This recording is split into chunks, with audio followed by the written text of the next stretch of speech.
You are listening to DC On Screen.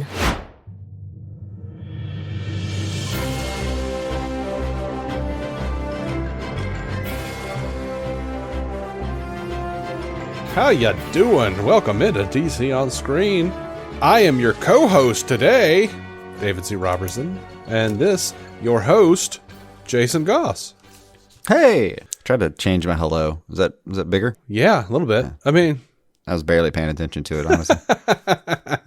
Well, you really are the host, because that's what I do every episode. Just got it in autopilot. Barely fucking pay attention, man. Yeah. All right, so a few months ago, you came to me with this idea, and it seemed very involved, and I was like, I ain't got the bandwidth. You're going to have to take it. And, I mean, it sounds cool. So, like Chris Hansen, what are we doing here today? Well, we still don't know where we've taken it. Now I'm going to start too. What are we doing here today? Yeah. I have the emails about the ropes. Right. And much like that, I'm going to also claim to have no plan. Are you aware that this is a 10-year-old podcast? Yeah. I will also be asking, how do you feel about things? And reciting incidents from our history. Yeah. So it's not wrong. The important part is there is no real plan. What I wanted to do though was just kind of go through. We had some weird discussions, but I started thinking about. Well, we often do, but it started really kind of thinking about some of the history of just like when we're going through this era where we were about to meet a new Superman. And you know we have a lot going on. What I started wondering was just, it's not the first time that we've met him. Like we've met a new Superman before. Different eras have, different generations have. Mm-hmm. But I just kind of wanted to see what what it was like for some of the other generations to go through this. It's been going on for a while. We've been privy to a couple ourselves. Sure, more than a couple. Yeah, at least those. But yeah, no real plan. No real point I'm trying to prove here. I just wanted to go through them and kind of see where your head would be as we went. Mm-hmm. My head is generally, yay, Superman. Yeah. I'm not terribly deep, man. Yeah. I mean, all right. So what we'll do is we'll start with where it kind of began. But one of the things is and we have some stories from some listener, not so much stories. There's a set of questions and some answers that I'll go over, which I haven't read either, so that'll be interesting. They're kind of categorized about where they should be, but I'll explain that as I go too. What we're going to do is kind of go through the history. We're going to start with Kirk Alyn. Mm-hmm. I'm basically just going to explain what things were like a little bit, how things got distributed, kind of explain who he was, and then see what you think about a couple things. But obviously, you know, we're not going to have any personal stories that met Kirk Alyn as their go-to Superman. Mm-hmm. Those are going to come later in the story. Any questions before we go? I don't think so. I'm curious as what we're doing exactly. Have a proper set? Yeah. We're going to start a while back. Mm-hmm. So you know Kirk Alyn. I do. You've seen these as well. I have not. I've seen big chunks of them, but I haven't seen them. That's how I describe it. Yeah. But so we're going to start with kind of where things were at the time. So the early Superman serials, Kirk Alyn. So 1948, 1950. Roughly where these aired, or where you could have found them originally. Mm-hmm. This is when we would have first met on screen a Superman, and that was what I wanted to focus on, was just meeting a new face, and kind of what that face is meeting when it sees us. Like part of what got me curious so much is in our time when we met Snyder's version in 2013 of Cavill, I just had a different idea. I was in a different place. Meeting him was a different kind of thing. We swapped Corenswet versus Cavill right now. I don't know how it goes. Different situation. But Corenswet would be really young. He would have been too young to be Superman. I don't think he would have filled out the suit at all. Yeah. I did see someone at some point mention that like they just watched a Superman who like was born when they graduated high school and they're still dealing with that, but it was awesome. Yeah. I haven't actually bothered to look up how old he is. It does scare me. Corenswet? Yeah. I mean, he was 29 when he was cast. He was the same age Cavill was when he was cast. That does feel about right. That is roughly the right age to have somebody on screen for this. Yeah. So, all right, let's go. Let's head back. So we're going to go to 1948 roughly. Right. Okay. All right. Just the rough landscape you got here. So we just got out of like World War II. Soldiers are back. Did we get like a GI Bill? If you remember anything about what that was, roughly, there was just, a bunch of free money for GIs. Sure. War was basically just everything that you were still talking about. We were just starting the Cold War. So that was going to be fun. Communism, big deal there, right? We're getting out of World War II. We're entering another little colder one.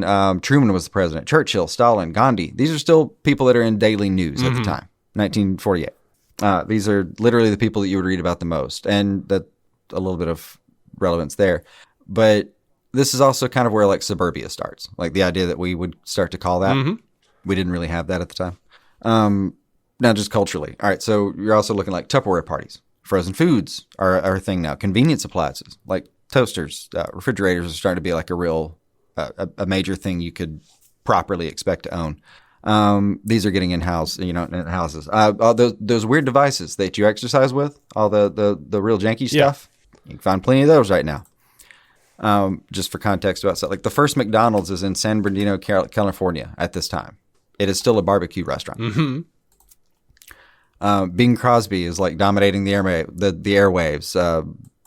Glenn Miller, like the Christmas album, the one we still got. Swing, jazz, they're still a big deal. Glenn Miller, all that crap. Jackie Robinson just got into the Major League Baseball, like Polaroid. I didn't even know they did this. They have an instant camera. Like pictures are available on like a instant kind of availability. That's weird.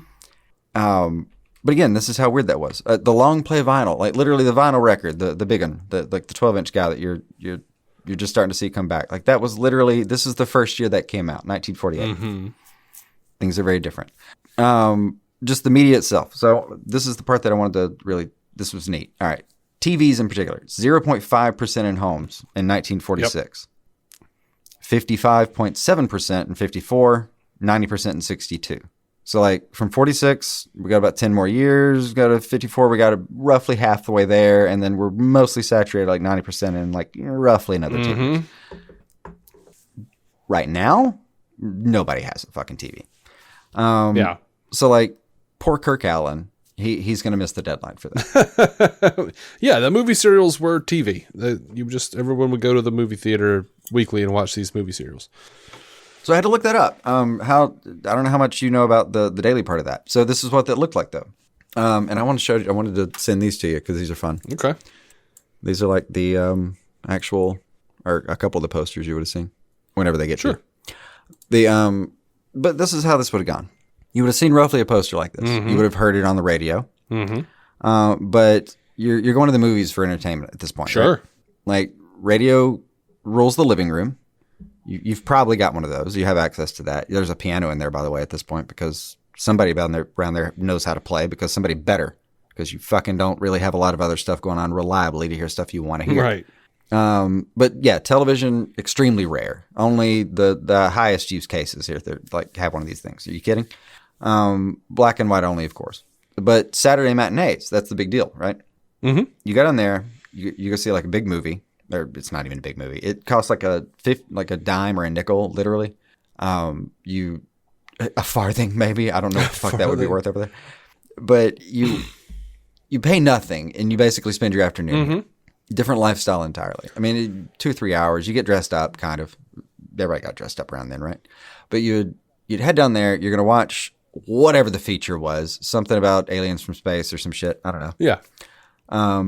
If that was even a thing at the moment. But yeah, like you're going to watch all this. There's going to be a bunch of commercials, trailers for other movies that you're supposed to get back to. Newsreels, I imagine. Bunch of newsreels. They're going to hit you with that at the beginning and the end, apparently. You can find decent descriptions of like what this was actually like to have seen, which is interesting. But the other thing, of course, is these serials. But, and I sent you these pictures because they are gorgeous. I've always wanted both of these posters somewhere in my house. Oh, I don't blame you a bit. These are beautiful. I'll link them in the show notes. But they're very like Fleischer heavy, right? I mean, well, that's an interesting point. I think the Fleischer stuff came out in like 41 or something. So we've already had Superman in theaters in animated form at this point. Right. So, and I think that's why these things look this way, is because they're going to be very, I mean, that's kind of what you were used to. Yeah. You even kind of look like that. That is not who you're getting, by the way. Like that Kirk is Alyn, overselling. Very fun Superman. He seems very excitable. He seems like the type of guy who would give himself the occupation adventurer. He seems very happy to be doing this. Yeah. He's having a lot of fun. He very much is. But it's that era, of course, where this is pre all the muscles. Yeah. I mean, but he was a dude. He was kind of a built dude, though, for real. He is a real built dude.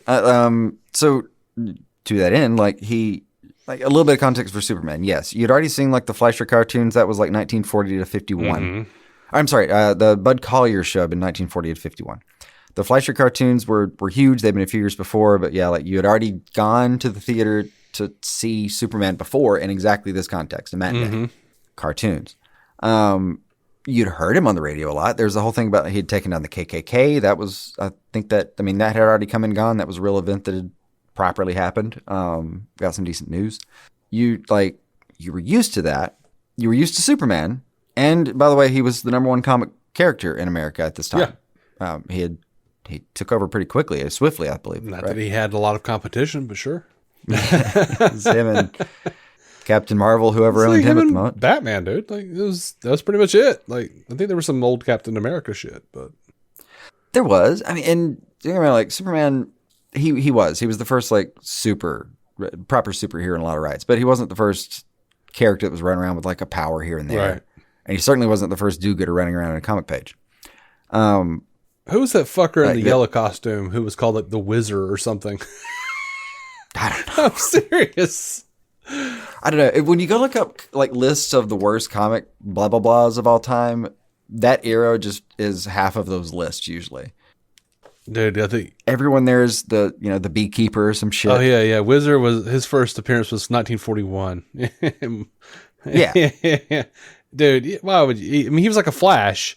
He had fucking wings coming out of his widow's peak, and he was dressed in almost all yellow. Like, why are you going to call him the Wizard, dressing him all yellow? Come on, man. I mean, come on. We know, we know, and people were dirtier than you fucking think they were. Don't you get that twisted? Anyway, back to Superman. Your grandparents fucked too. But yeah, so. In that context, we enter Kirk Alyn. Spelled Alyn, if anyone cares. Love it. The proto-Ackroyd. Yeah. All right, so he'd done a little bit of dancing, a little bit of vaudeville.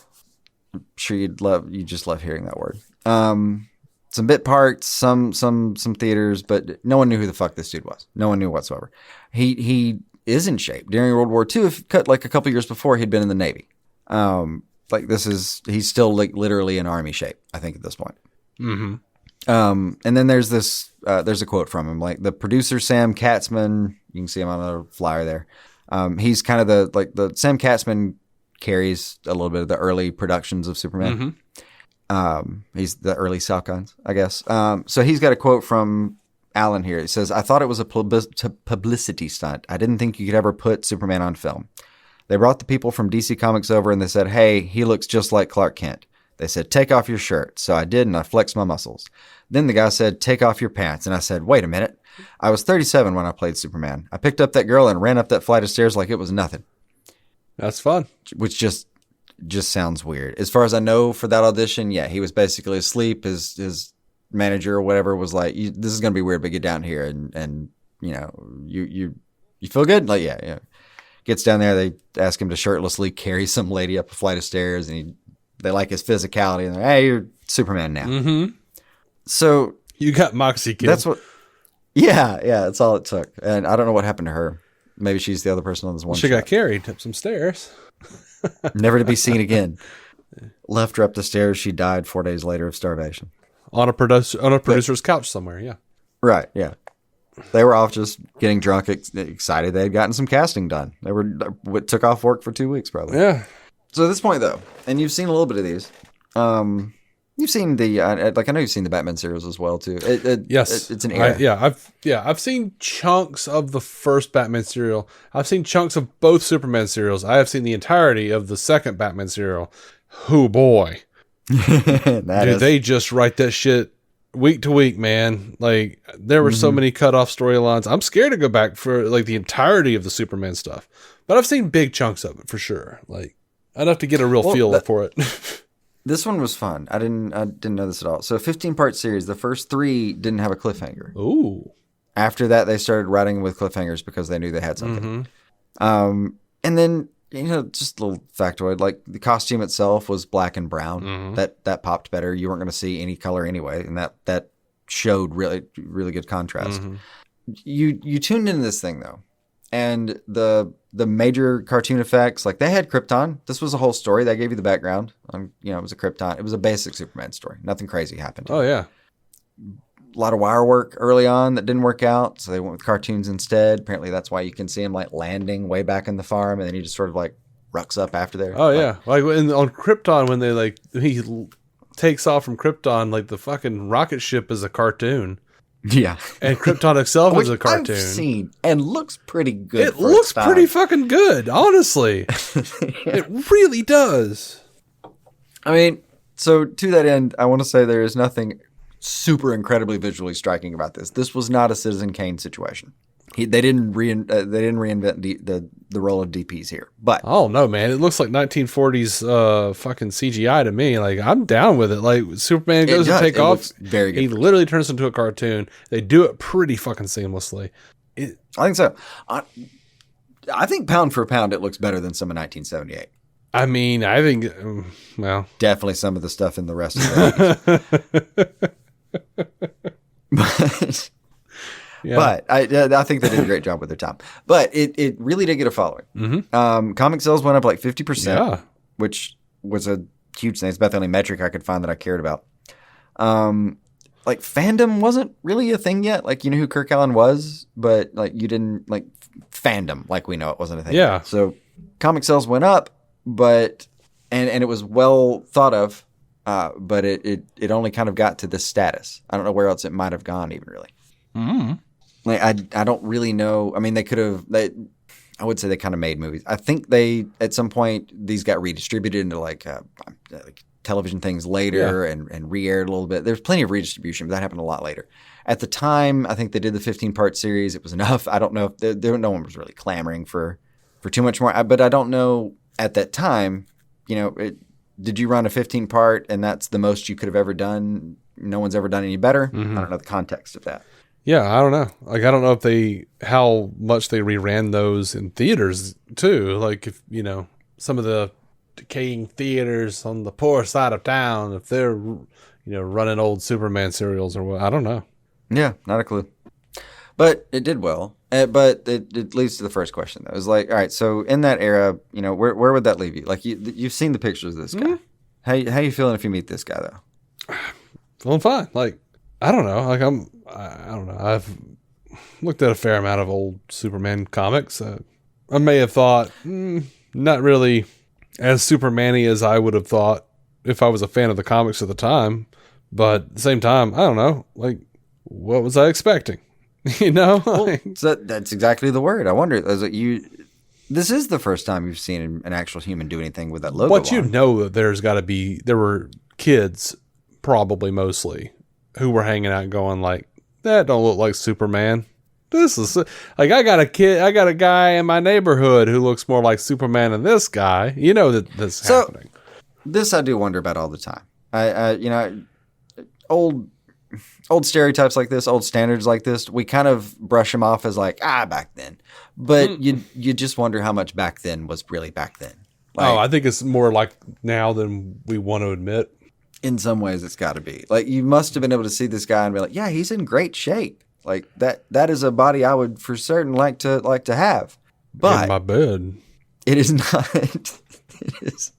I'm sure he was a scamp in the sack. Yeah. But like, he can clearly good at cardio. He got up, I think, hung over that morning. I'm not sure if I remember that part. I would leap his tall building in a single bound. In there. Yeah.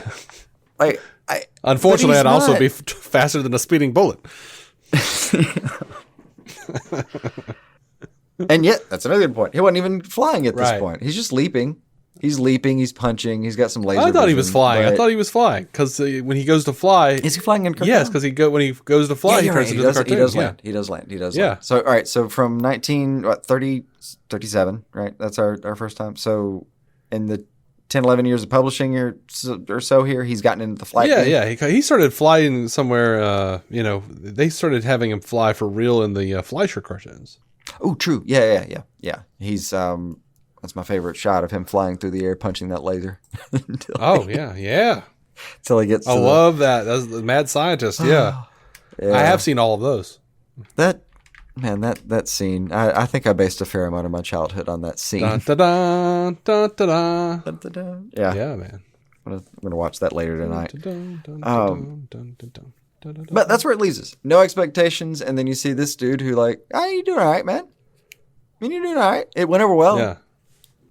But you don't have to wait very long. So we get George Reeves very quickly, and it changes a little bit. Like that, it's a mixture. This is TV and big screen. So big screen he hits in like 1951, like Superman and the Mole Men. They do some movies, and then they actually get into like 104 episodes and 6 seasons over like 1952 to 58. You're gonna find George Reeves everywhere though, in black and white, of course, at the time. Now. This is a weird part of the history. Apparently, they shot it in color, but didn't bother airing it in color until later because I guess no one was going to see it. Yeah. That happened a lot. And over in music, they were doing that a fair amount where they would record stuff in stereo and then not realize until later when people actually had the equipment, like, oh, we could do these remix and remasters. That's why you see remasters of stuff that was 60s and 70s sometimes. Also, just exploitation of bands that have done well. So, by the way, real quick, sorry. He started flying in the 1940s right after the creation of the Fleischer films because it became difficult to show him leaping from place to place because of the animation, the rotoscoping they were using in the Fleischer animations. It was easier to have him flying. oh, that's cool. So it was because of the Fleischer cartoons in 1941 That's just that fantastic. made the character start to fly.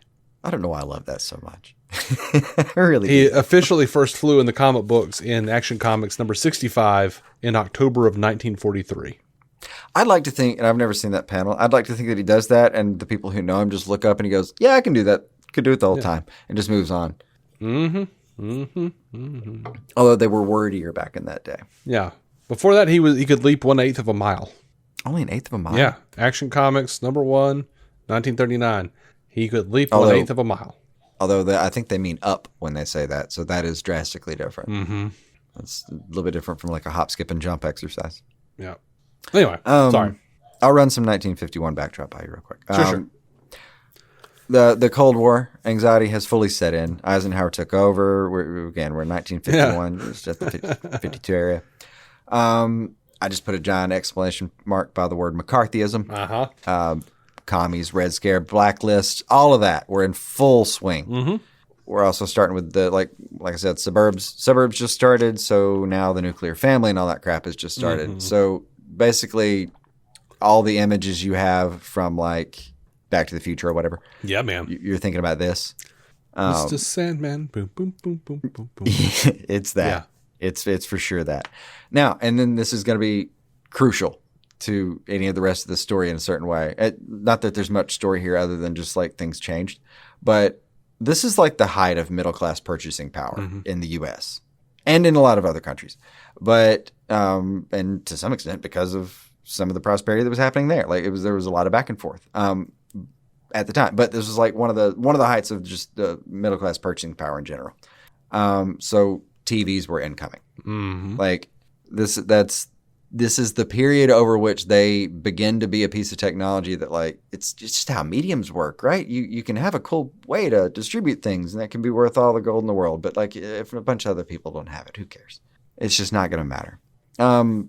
Culturally, we got more like the Chevy Bel Air. There's a term you might have at least heard. Oh, sure. Most famous car of all time for its time, whatever. I think there's like a fucking Ford F-150 or a Tacoma right used now. to watch the fresh Chevy of Bel Air every afternoon. Yeah. About the car who gets displaced Right. to a different tow lot Right. in the middle of the night. But it's a really nice tow lot. It's a very nice tow lot where he met new friends. Right. Never wanted to leave that tow lot again. Yeah. Hung out with his cousin, the Chevy Carlton. And Yeah. Which is absolutely a car that could have sold. That's just a good car name. it man. is. It comes in teal. You know, goddamn well it comes in teal. Yeah, sure. And like that seafoamy teal from the 70s. Yeah. Such a dumb joke, by the way. Apologize. The whole thing. I participated. All right. So like TV dinners are here. We're really into the appliance phase, malt shops, all that. Sure. Queen Elizabeth popped in and around in 1952. Apparently, I liked this. Polio epidemic rages, and then and then the vaccine is introduced all over a certain period of time, basically right in that area. All right. So culturally, again, look around. You've got I Love Lucy, killing it. Gunsmoke, Lone Ranger doing their thing. Musically, we're still kind of doing big band stuff for a lot. You remember like Unforgettable, all that crap.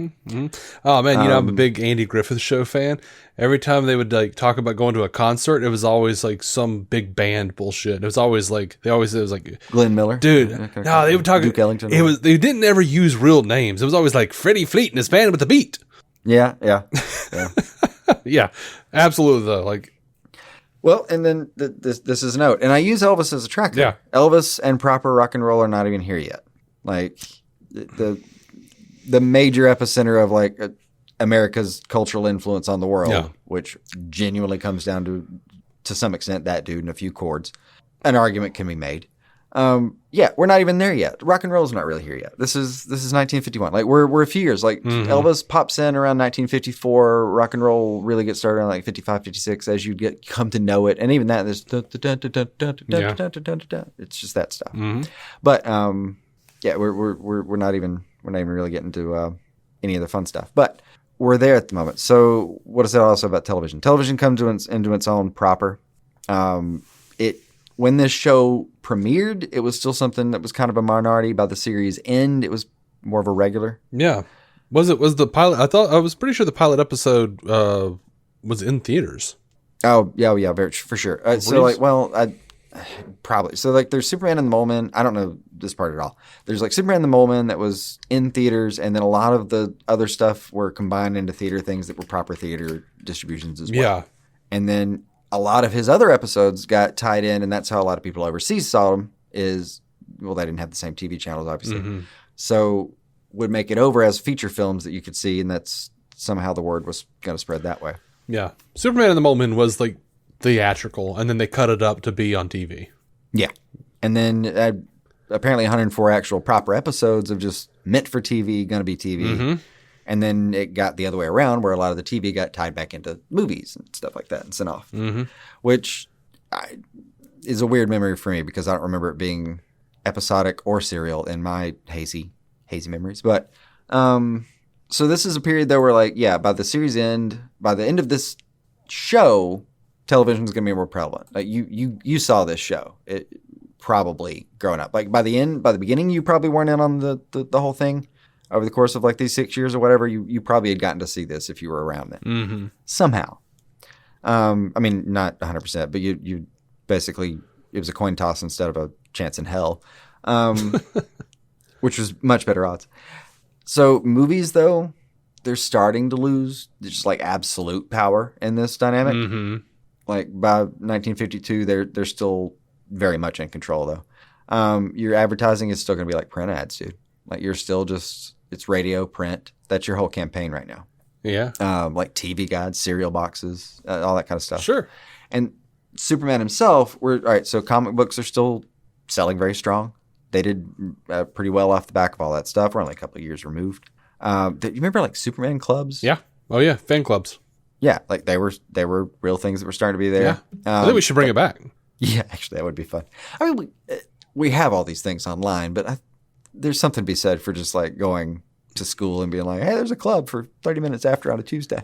But as this came out, though, with all the marketing, it was a highly anticipated show. It wasn't people weren't trying to miss this thing. It was you were excited about it. And then, just like everybody else, we get George Reeves. Nobody knows a fucking thing about George Reeves. Yeah. Like, little known actor. He had shown up he got to say at this point in his resume, he had an IMDb, but it was like, I think it was like Best Motion Picture. He had a role in 2 movies that either had gotten or had been nominated for Best Role Motion Picture. Mm-hmm. And by role, I mean a side role for like 2 minutes, like a named character in the credits that probably his name wasn't mentioned on the screen. It was not a major role in any capacity, but he was in there and he had roles. Yeah. But struggling as a paid actor, I think he was in New York at some point. Anyway, when he finally got the part, he took it very seriously. And this is where I think things changed. Like Kirk Alyn had gotten it, but there wasn't a mechanism for a lot of back and forth, I don't think, at that time. TV's starting to change a little bit. Like there's still movies, there's still matinee, but that is still a little bit different. TV does start to democratize a little bit more of what you're seeing, just slightly. And it also changes a little bit of how George Reeves, I think, addressed his duties, I guess, in the role, like his expectations for what he had to do. Like he took it very seriously. You've heard about the stories about like hospital visits and all that kind of stuff. Mm-hmm. I think he's one of the first people that I heard of in the Supermen chain that had started doing that thing. But like you've seen those weird safety messages where he's in costume and out of costume, I think. Yeah. My favorite, he quit smoking. Oh. I was unaware of this. Okay. In the 50s. I just think that's incredibly special to quit smoking in the 50s to set an example for kids. When, by the way, the science was not even settled that you were necessarily in the wrong in the 50s. I mean, it was, but like they were lying about it. So the average person was not and should not have felt entirely convinced that was bad. He just was erring on the side of it's probably bad and quit. Yeah, that's nice. That's an incredibly superhuman thing to have done at that time. Seemed to have carried the character pretty well. His death did make for an odd end to the whole saga, of course. I mean, of course, people still think that he was killed by the mob or some other shit. Or a series of lovers or just an argument that went particularly wrong. Like there's one argument that it happens to have been an accident on top of something that was an argument that shouldn't have even happened. Long stories. But as far as how'd it go? All right. So it aired in 80% of U.S. markets. Mm-hmm. That's pretty huge. That is, yeah. Kellogg sponsorship, the entire run of the show. Of course. It's got the wholesome brand, man. You want to feed your kids that wholesome shit. That's what I'm saying. Superman wouldn't tell you to eat the wrong thing. That's exactly my point. Here's the crazy part, though. Like 80% of U.S. markets sounds neat. And even now, if I say like Kellogg sponsorship the entire run, it doesn't sound like much. At the time, do you know how fucking big that was? Yeah. That they never thought that they should drop Superman. Like of all the people, and Kellogg's that was the biggest thing in the world. Like that was one of the biggest. GE is still one of the biggest. I can't remember if Kellogg is part of GE or not, but like still, cereal is a big fucking seller. Mm-hmm. But yeah, a huge metric for them to have kept Kellogg the entire run. Mm-hmm. In short, it did well. But again, leads me to my question though. So like in general, you meet this guy, like how, and you've seen some of it. Like how do you feel? I mean, look, I used to watch Adventures of Superman on Nick at Night. Yeah. Hell yeah. I always enjoyed it. Like he was not my first Superman. He might have been the first live and away from. I think he might have snuck in to be the first. I can't tell anymore. Yeah, no. Christopher Reeve was my first Superman. Just full stop. But it also. I had seen, by the time I finally got around to seeing Adventures of Superman on Nick at Night, I had seen Chris Reeve. I had seen the two actors who played Superboy in that 80s series. I'd seen several cartoons. So I was pretty okay with, and, comfortable with the knowledge that there were multiple Supermen. I think there was even some sort of like history of sci-fi thing that aired on like Fox or something when I was a little kid. And I had seen, clips of George Reeves and was familiar. I was excited when Nick at Night started playing those. And it was one of the first times that I realized that things rotated out of Nick at Night's rotations. Yeah. And was sad. Yeah. This was news to me. I remember seeing some motherfucker in some looked like a spacesuit in a cave. I remember seeing, some robot looking aluminum dudes. Like it was my kind of shit. Like I grew up on Star Trek, the original series. So, anytime I go back to even pre that, but I was watching Lost in Space before Adventures of Superman. So it just felt like that era. Like, oh, here's some dudes that are like, these are some, run of the mill, blue collar, made men type of shit. These are some like putting yourself henchmen. back there. But then there's a guy in a spacesuit as well, and some robots and shit. That's what it keeps reminding me of. Those that has to be. You were just an ocean away from people who felt very similarly about Doctor Who at the time. Oh God, yeah. I think it was going to be a smaller group, but they had to have had a similar experience. Yeah. And Doctor Who started the day Kennedy was assassinated. Was it the day Kennedy was assassinated? God, it was a busy month. Absolutely, the very day. Like, it was so the day. I have heard that story. You're right. Yeah. Like, that Verity Lambert had to go in and beg them to re-air the pilot the next week. Just be like, nobody's gonna know what the fuck's going on. Everybody was watching the Kennedy thing. Please. And they did. They did. And that was the right call. But yeah, dude, that was a weird month in general. I think it was several like a month later that the Beatles went on Ed Sullivan. I might have that wrong. Maybe. But weird time, if I have that right, though. I mean. But this would have been another interesting part of this is that like you would have met this guy, but it wouldn't be your first necessarily. You might have seen the other guy at the theater.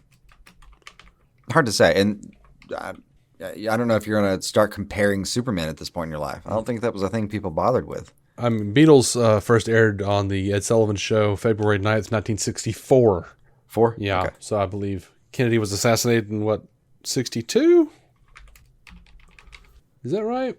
I think. I don't remember anymore. Oh, November 63. It was 22. That's why I had to. November 22, 1963. So, yeah. I mean, there was kind of close. I forget what it was. There was something in October 1963 that was a big Beatles event that they dropped an album, I think, at that time. That was a big, I just can't remember what it was. It's got to be like a Beatles movie or something. Anyway, was their debut LP, Please Please Me. There we go. Came out in March. That might be it. Really, really off on those dates right now. That's all right. So that we can skip a Reeve or a Reeves to a Reeve.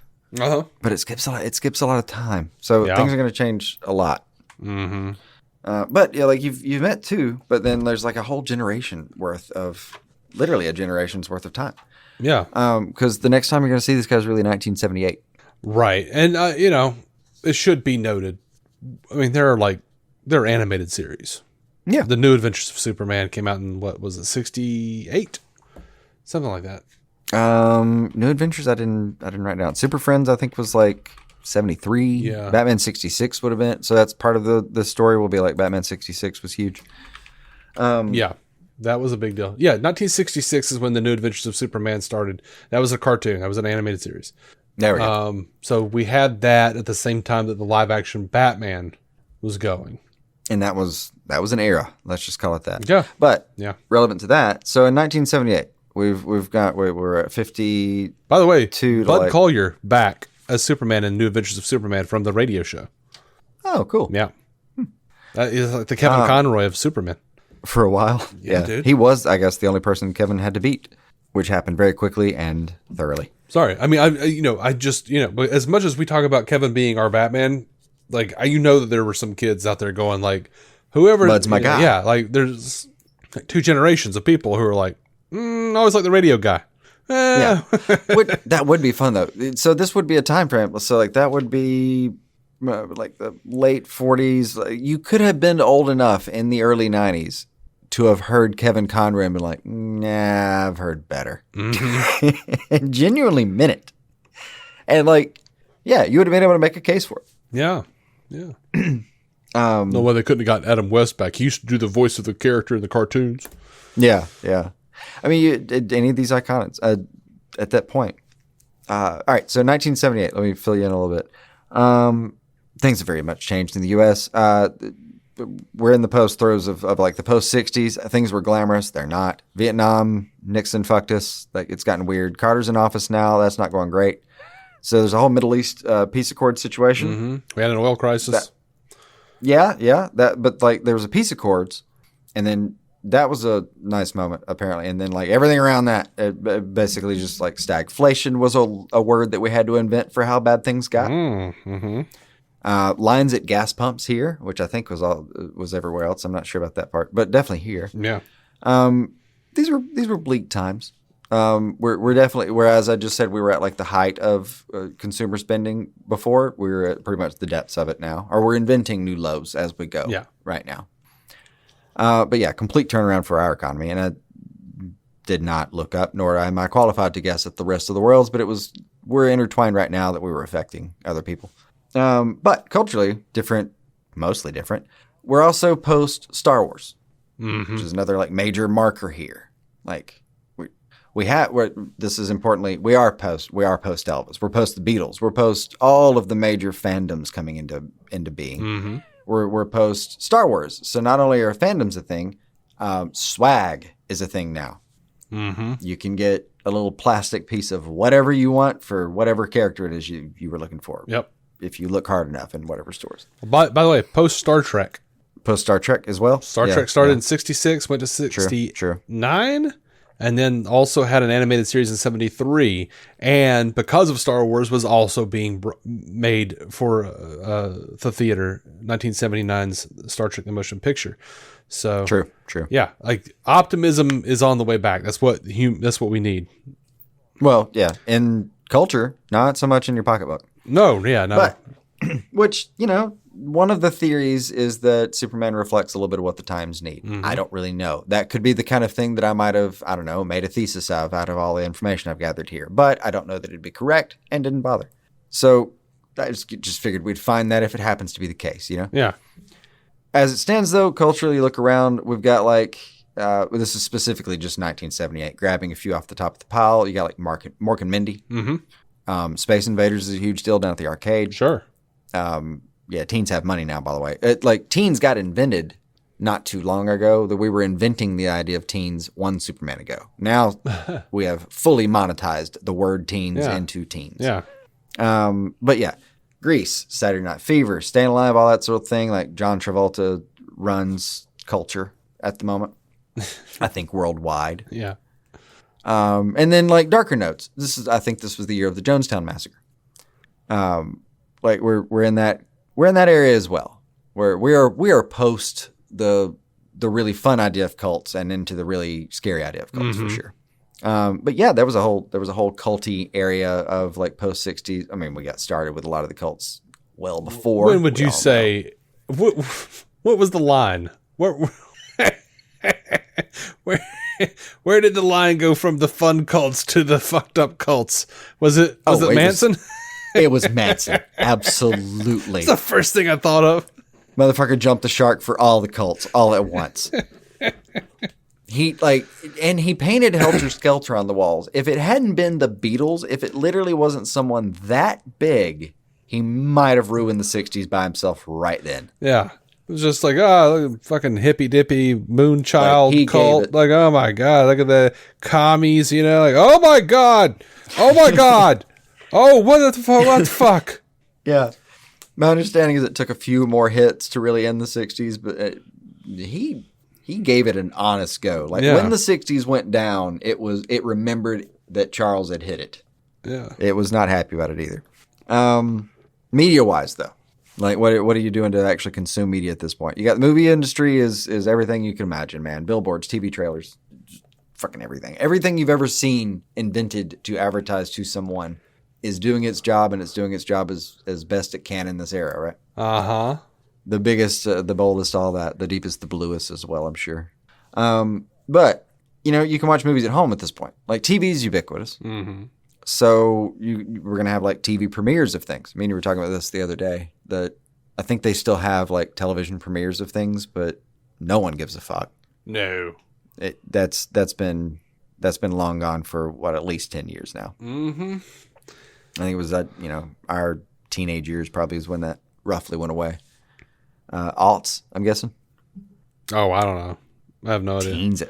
Teens at worst. I mean, because cord cutting was going to take over. I mean, I stopped watching TV like in 2004. Yeah. I mean, I stopped being able to afford it. Mm-hmm. Well, yeah, to give a little perspective, though, fanzines were a thing. Like, we actually had like sci-fi nerd magazines. Like, my wife found a copy of Fantastic Films. I showed this to you the other day. She found it in a thrift store for $4 a couple months ago, and the cover is a painting of like Chris Reeve, and they are boasting that they have an interview about the new Superman movies, plural. Mm-hmm. And like, when you look around inside, they've got like a little retrospective on the previous versions of Superman for the screen, but also like an interview with Donner talking about how like the secret is the first film is really 3 films. And I don't know. How'd that go? How'd that work out? Well, it's a classic that defined an entire movie genre, despite the fact that you have qualms with that. I just mean the 3 movie part. Oh, just the 3 movie part. What they were talking about is the fact that the 3 different eras, like the Krypton, the Smallville, and the Superman.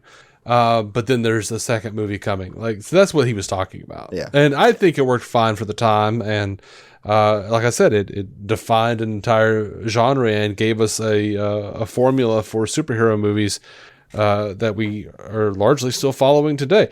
But a lot of that is also because Kevin Feige was Dick Donner's protege in college. Worked for him with Jeff Johns. Like, so. Yeah. A tight influential group formed there. Yes. I mean, seminal doesn't even really begin to describe the thing. Yeah, it's a deeply important film. Like, not one I can go back and watch. I just don't connect with it. The timing doesn't work for me at all. It would genuinely have been hard for me to be a media consumer with my brain in the 70s. Mm-hmm. Like, the pacing would have been hard. It just doesn't fit me as well. Mm-hmm. But I mean, yeah, it did just as well as you're thinking. Obviously, I think it fits me better in some ways. Like, I love going out and like finding the magazines and finding the whatever, the bullshit, like hunting it down. Like, that's part of what I enjoy about being who I am. Oh yeah, and I get to that in a second. But yeah, part of that was forming at the moment. Like, just as far as where you consume. I mean, your TV premieres, special event, movies, still what you want. Like, theaters are still like your best option to reliably see the thing you want to see when you want to see it. Mm-hmm. Like, if it's airing there and you want to see it, go pay and see it, mm-hmm. and then watch it as many times as you want and memorize it. Because when you see it again, it'll be because it premieres on the TV. You don't know when that's happening. Mm-hmm. There's no good barometer for that thing. There aren't industry standards in certain. I mean, loose industry standards, but I don't know if that'll be 6 months or 2 years. And then God knows you run into some copyright shit and it'll be 10. Like, mm-hmm. You don't have, like, it's not like you would think of today where in your head today, anytime you don't catch it on screen anywhere, you're thinking, man, I'll just, when it gets to streaming. But you immediately assume the sentence when it gets to streaming without flinching, right? Right. You would not have even assumed the words when it gets to TV at this stage of your life. It will, probably, but like not in any way that you might even be aware of. Do you have a copy of TV Guide? Do you pay attention to it that regularly? Are you into it? I mean, do you have other hobbies? Because it might air on a night that you just are doing some shit regularly. There's a lot of stuff to consider, but you can't get to the thing that you want to necessarily. Like, no blockbuster is the big takeaway, I guess, from that era. Sure. And then you got Superman, like, in the context of just like Superman in this era. All right, so yeah, you're leaving. Batman 66 was huge. A very optimistic era of superheroes, I think. Yeah. Or playful, cartoony. Yeah. I mean, they got 66 was Batman was making fun of comics and yeah. Walking up the walls and meeting, Sammy Davis Jr. and other celebrities. Mm-hmm. Like, very much a time where like we're joking about the comics themselves, but no one's taking them seriously yet. Yeah. Not in any kind of real way. Now, to that end, comics, all comic sales flagged around this time. The economy wasn't really super supportive of a lot of discretionary income at the time, but among other things, it was like there was the post-comics code insanity a little bit. Like, how in like the 80s, 90s, we started doing like in my head, there's like this postmodern kind of era where we started deconstructing all these characters and things got real interesting. There's a darkness that got inserted. Like the Dark Knight is always the... Well, post Seduction of the Innocent and Comics Code, they got so watered down and so kid-friendly that people stopped taking them seriously. The comics they jumped some sharks, like Superman's a mermaid. Yeah. Yeah, I mean, they just had to... They were running out of ideas because they couldn't tell like real stories in a lot of ways. And it was very much a comics for kids, and those aren't cool anymore. And Shabba-da-doo. Yeah, it resulted in all the correct flagging. And, all of our wars were cold. I don't think we were really like into punching people in the same way at the time that we were when we were sending copies of Superman and, Captain America punching Nazi jaws back in the day.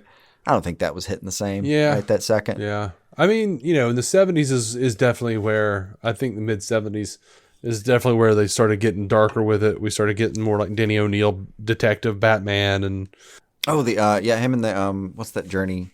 Hard Traveling Heroes. Thank you. Yeah, where they actually do some real shit.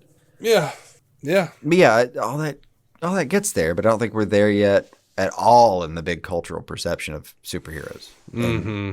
In the slightest. And yeah, like nerd culture, I would call it the nascent era. Like, you don't even have Porkies or anything like that, I don't think yet. Like, I want to say that was the 80s. Like, you don't, like, just Revenge of the Nerds, I think all that kind of stuff was 80s. Like, the idea of a nerd, like, couldn't have really been a thing yet. Fandom wasn't a thing until then. And then, honestly, fandom was designed for teenagers. It was mostly teenage boys and girls designed to go after other teenage boys and girls on album covers and shit. It was not an area where, like, adults were expected to actually do anything with all their nerdiness. Like, you might be the guy that knows the most baseball stats, but you're not called anything. This is the point in the conversation where I'd love to have an older person here to be like, motherfucker, yes, we were. Oh, yeah. But I don't think it nerd proper was, I mean, I know that wasn't a term, but we didn't really have a culture for that, I don't think. I don't know. That's true. Like, the word nerd started appearing in print in the 1950s, apparently. Nice. So, I thought that I thought it was pretty old. I think the word maybe, but like not, the actual culture for it, I don't think it really starts to come around and get to be something that's talked about as a culture. Like, really genuinely, like Revenge of the Nerds and stuff like that hitting in, it's got to be the 80s, I think. 84. Yeah. Feels like that area where like 60s and 70s, we're not even really focusing on that as a thing yet. Mm-hmm. And then, like I said, you said earlier, fanzines, they were starting to get like the early versions of cons were starting to come out. Oh, yeah. I mean, yeah. When comic book stores even starting to show up. Like, before Star Trek was even off, there were already fanzines, like, mailing out slash fiction. Like, like straight photocopied. Yeah.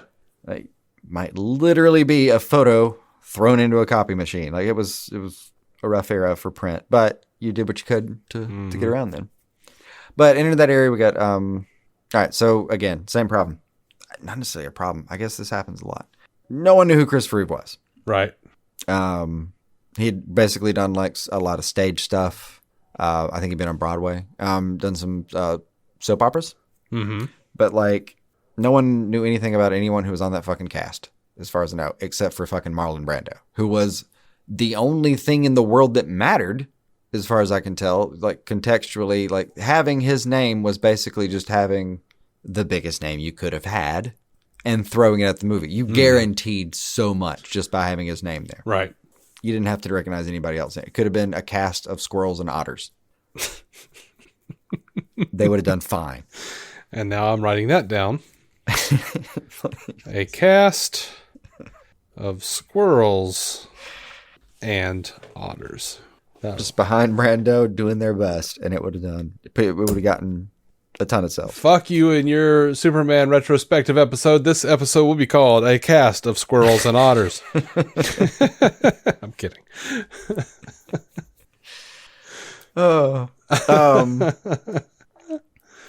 Yeah, that's the part I'll remember the most fondly. All right, but so you got Marlon Brando, though, and you remember the tagline, of course. You'll believe a man can fly. Yeah. That was a tough sell. It really was visually going to be something that was going to be different. Yeah. You'll believe a man can fly. Margot Kidder certainly was. Yes. Calls it cocaine. I mean, that is a good point. In 1978, a lot of people had thought men had flown and would swear by it many times in their life. Yeah. I mean, by this point, aliens are a subculture that's, not a subculture. They're a entity that's hit the streets proper. Oh, yeah. Because I think it was, I want to say it was like the early 50s was that first little gray alien kind of story. Mm. Maybe it's 40s. Somewhere 40. It might be the 40s. It's like the first time you'd actually seen the description of the Greys as they were proper. 1947 was when Buddy and whatever. The Roswell crash happened. Oh, not Roswell. There was a couple that was abducted that I'm thinking about. Yeah, I'll find it later. But yeah, like the story after it was like the first alien you saw there. It's been aliens ever since. Mm-hmm. They all look like that ever since. It was the canary and the coal alien.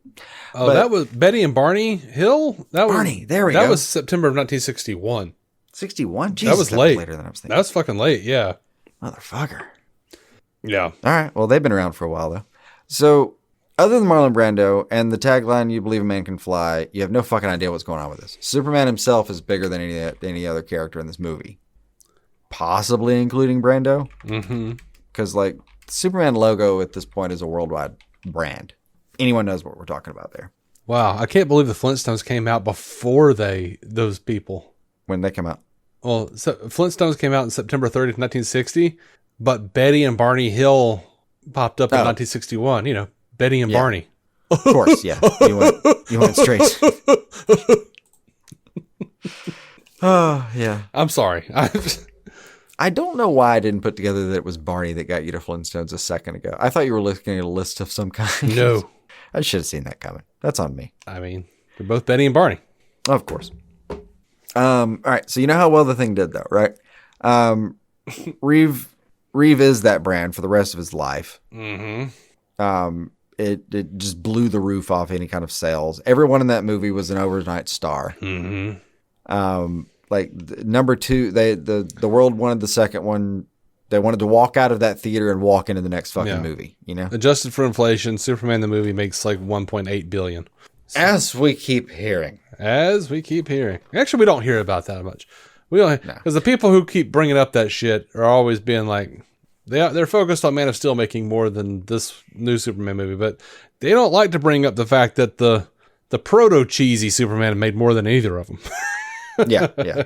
Now, this is a good point and a good time to bring up that I will mention a couple of box office figures as we go here, and they are the numbers that I pulled from the internet. I did not even bother to grab them all because they were roughly enough of the figure, and it's just not that deep right now. Mm-hmm. I just needed roughly what the figure is. I'm not going in. If it's give or take 100 million, I'll take it. If it's give or take 150, it'll probably be all right. But for my purposes, it'll do. Yeah, all right. So, like, Reeve kills it. Like, he absolutely kills it. He brings a sincerity to it that just no one saw coming, right? You did not expect anyone to actually take that thing seriously. And he looks cool doing it. Yeah. Like, he looks like a badass. People wanted to be him. But that gets me to my question, because he does a couple things. And this is where I was curious about how you'd feel. Like, he really is one of the people, the Salkinds, to their credit, God help them. Reeve, Brando too. They all help solidify nerd culture, along with some others, Star Trek, Star Wars, of course. But like the big tent poles of nerd culture are coming together right now, and this is where superheroes enter the conversation and never left. Mm-hmm. This fucking movie. So, like, he drags the rest of the world into the idea that no, like, this logo's here, it's going to stay, and like that's where we're standing right now. It's still in the shadow of all that. But yeah, like it never went away. But to that end, like, how you feeling when you see this guy? Reeve? Yeah. We're bordering on the area where you kind of are in the experience of that. You can put yourself back a few years, but. Yeah. I mean, I was born in 83. And I remember in the late 80s, it being a multi-night miniseries event on TV. Mm-hmm. Because they showed like the whole like 3-hour, put all the deleted scenes back in kind of thing. The way I felt was, this is a movie. This is the first time we're seeing Superman in real life. That was like, it was presented to me as, this is cinema. This is this isn't a TV show. This is a fucking movie, child. This is, this is peak right here. This is what you do. Like, this looks, and it did. Like, it's not, it's not something that I noticed when I was a kid as much, but like, and we just went back and watched these things. Superman the movie does look more cinematic than Superman 2. Superman 2 looks like it was made for fucking TV. Yeah. Oh, for sure. Like Superman, just to borrow it, they said it with their whole chest. Mm-hmm. 2 isn't a whimper like 4, but we're getting there. Yeah. There was something about Superman the movie that they did. They painted the world fairly gritty. It felt like Metropolis was New York. You know, you had like pimps on the street and shit. Like people were shocked when they see Superman doing his thing. But the way I interpreted it was just, I think the way everybody else did, or most people did. My mom said he was a pansy. Yeah. I didn't quite catch that. My thing initially was, this is a deeply sincere person in a shitty time. Like, and it didn't feel like a shitty time. It felt like the world. This is just how things are. This is how people are. But here's this very, very earnest, fucking genuine man. And yeah, he looks ridiculous, but you know, he cares. He does. Well, so we've done our reviews of those recently, and honestly, it might be the first time I've seen some of that with an adult brain at all, for sure.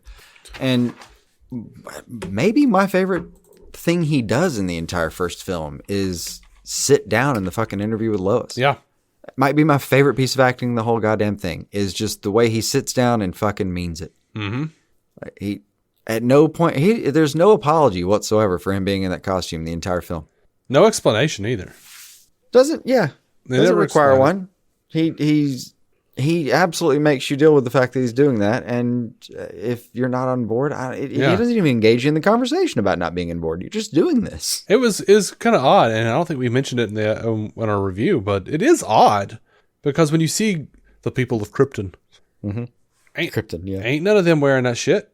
They're all wearing fucking robes and stuff. They look damn near biblical. Yeah. They look like and foily. A bunch of fucking foil Jedis up in there. Yeah. Yeah. So like with their crystal batons. Papa L, teaches the kid, all this bullshit. Yeah. And then like he comes out, why is he in that? We don't know. Is it like a Wonder Woman thing? Is this like the garment of the people of the Krypton champion? Like, I don't know, but this is what's happening now. Yeah, I really don't either. But except that maybe Clark was a fan of, you can always say like maybe Clark was a fan of, wrestlers or something, right? The strong men from the circus, They really didn't stop and describe at any point how that worked out in his universe, and over a few now, I don't think they really did. And to be sure, so let's say 78, 80, 83, and 87. Mm-hmm. So Reeve carries the franchise straight through the 80s for us, as far as the logo goes. Yeah. And, so much longer. He's going to show up in a ton of things, right? Not really. Like two things. Yeah, true. Yeah, I think that's a ton. That's not a ton. He was in an AT&T commercial. Right. But he was animated. He was just him and Margot talking. And it didn't even sound like them. That was the fucking weirdest thing. I have heard that, and it does sound like them, but I don't know. Everything sounds a little off in that time. Yeah. But, I mean, I'm thinking of like Smallville. Yeah. I mean, he shows up as Virgil Swan. Yeah. The scientist who finds the location of where Krypton used to be. Am I remembering that? I thought he did a couple of like legacy cast kind of pop-ins, but he just did that one, and then and then they just like took his image for the Flash, and everybody was upset. Everybody got everybody got a little weird about it. We'll go into why everyone got weird about that later. And his kids were like, "No, they didn't ask permission. They don't need to. What the fuck? They own the likeness." Yeah, it's pretty straightforward thing to have done in the context of that story.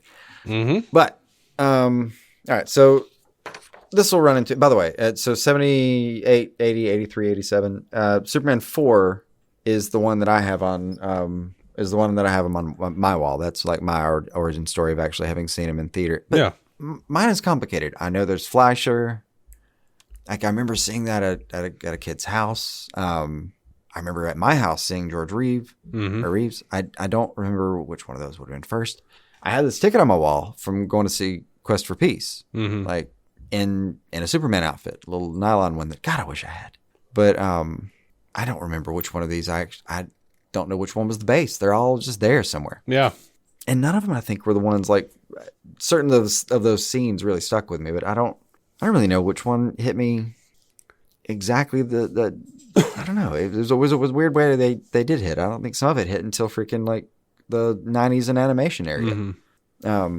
But then again, when we grew up, Superman was going through some shit. If you were reading the pages. What do you mean? Like the death of Superman? Yeah. Oh, yeah. Well, by the time Superman, what was that, 93? I would have been about... Yeah, I kind of, like, I had known a little bit about it. Yeah, like, that was only 9 or 10, so I'd, like, only known a little bit about it, and then when I was, like, checking in and reading a little bit, I'd seen a little bit here and there, but I'd dive in and really read something, and like, oh, he's dead. And, like, it was weird. It was a confusing time. Yeah. Okay. Well, you know, like I said, like, for me, my first real Superman experience was Christopher Reeve was my Superman. He was my first Superman. And Superman the movie, the extended version on TV, that was the thing that I watched. So much so that, like, when I got a little older and we started going to the video store, they had all the fucking Superman movies on VHS and with the gorgeous painted covers and everything. And I would rent them, but they were the theatrical versions. So, like, when I rented Superman the movie, I was sitting there going, like, wait, where the fuck is the scene where he walks through the flames? Like, where, you know, like, I'm remembering stuff that I saw on TV and going, like, that ain't here. But yeah, I was missing like a Fantastic Four trailer. Yeah, but I was not totally aware of how bad the last 2 or 3 were. Like, I was just like, oh yes, more Superman. Like, oh hell yeah, Nuclear Man. Like, fuck yeah. Like, I was just excited about more Superman. That's all that was. So there was genuinely a period where, of course, somewhere in its syndication area, but like there was a small period I remember being genuinely worried about whether Adam West Batman was going to make it out of the traps before the next episode came on. I don't remember if that was the next day, or just when I was watching that, if I had to wait a day or if that was happening like the next hour. I don't remember when I was watching that, but I do remember worrying about his peril. So here's a weird thing, and I don't know that we've talked about it before, but when they did the death of Superman, it was before Chris Reeve got paralyzed. And I remember scuttlebutt that it might be him. He might come back and do the death of Superman. Oh, that he would as a do movie. a live. Yeah. That would have been fantastic. Yeah. There was like, people were like, kids were talking in the yards like, oh man, they're going to kill Superman. Do you think they're going to make another Superman movie and Christopher Reeve going to do this? And that was just kind of like, okay, yes, Death of Superman came out in 1992. So yeah, that was definitely a thing that was going on.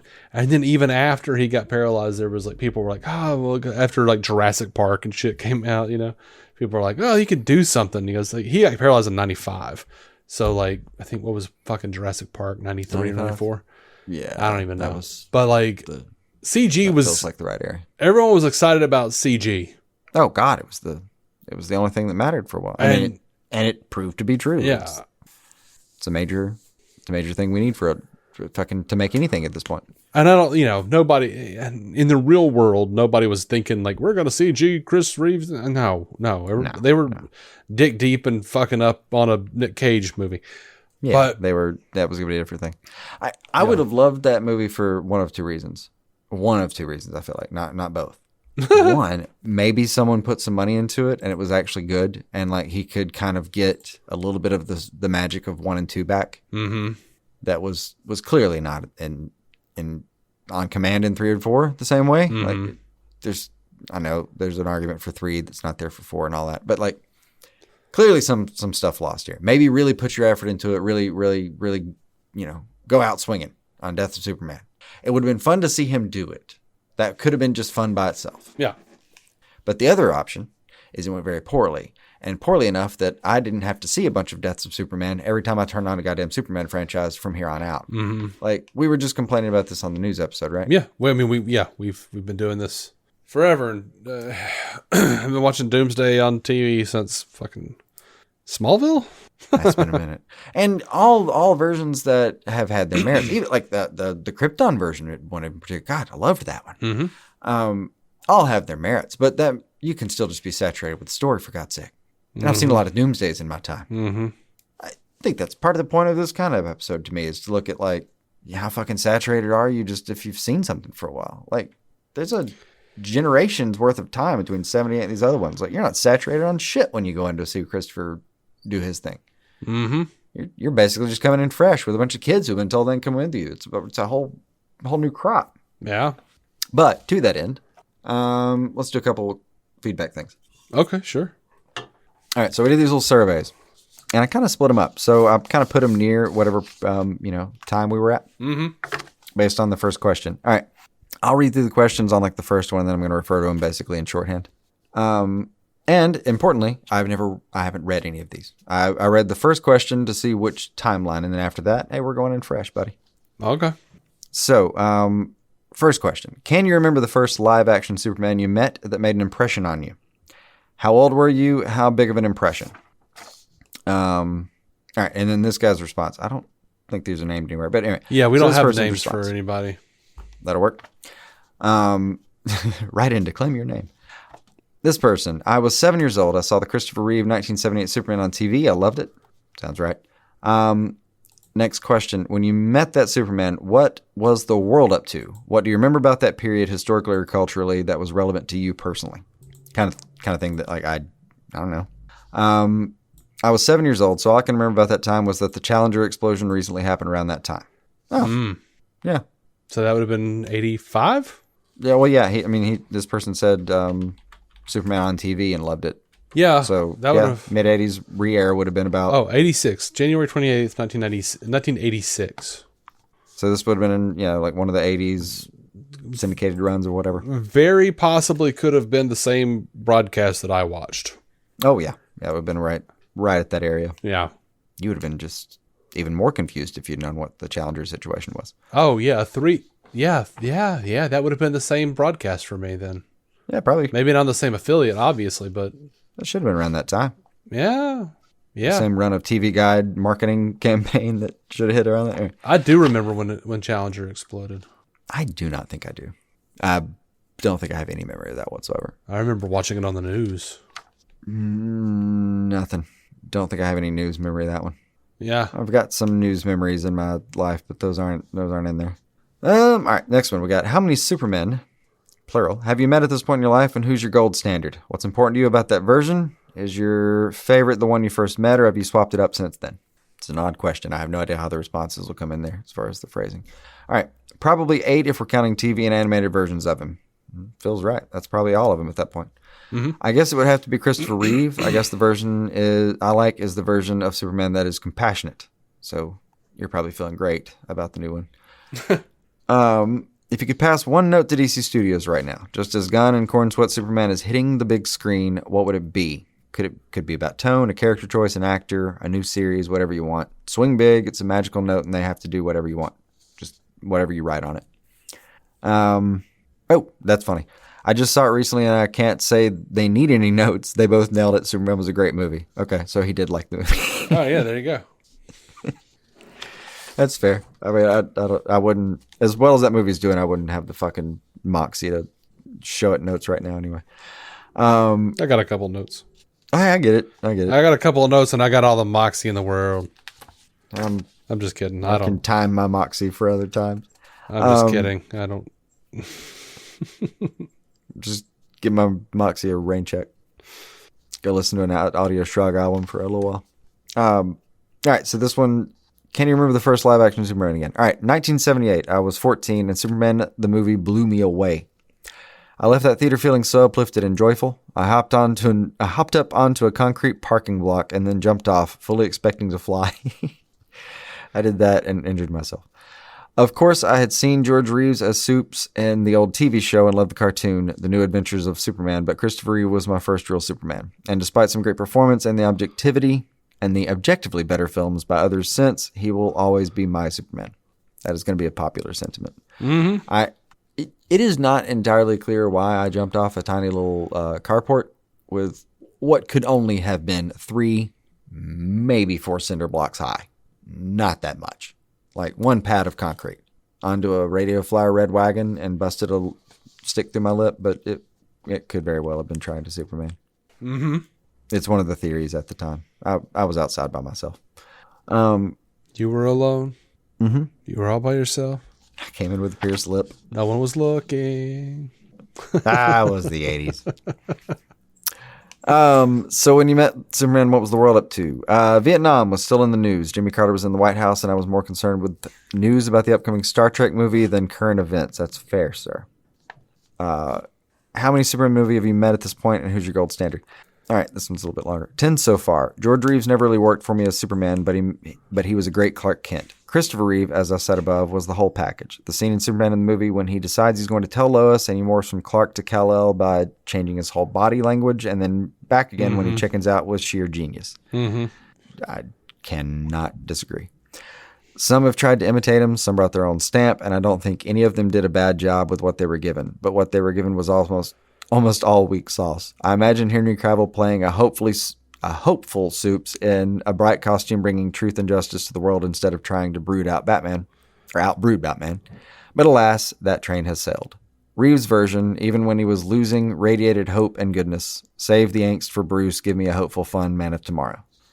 That's not a bad take, though. I don't mind the separation of powers there. Yeah. I do stand by, as someone who has plenty of problems with Man of Steel, I do stand by the fact that I feel like his Superman was a little more hopeful than people give him credit for.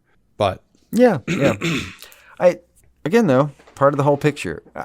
I agree that he's not as brooding as he's sometimes characterized. But big picture, he rounds up is for a lot of what people are expecting out of Superman. Yeah. They're not looking at those little gradients. He rounded the fuck up to brooding. Yeah, for them, you know. He did.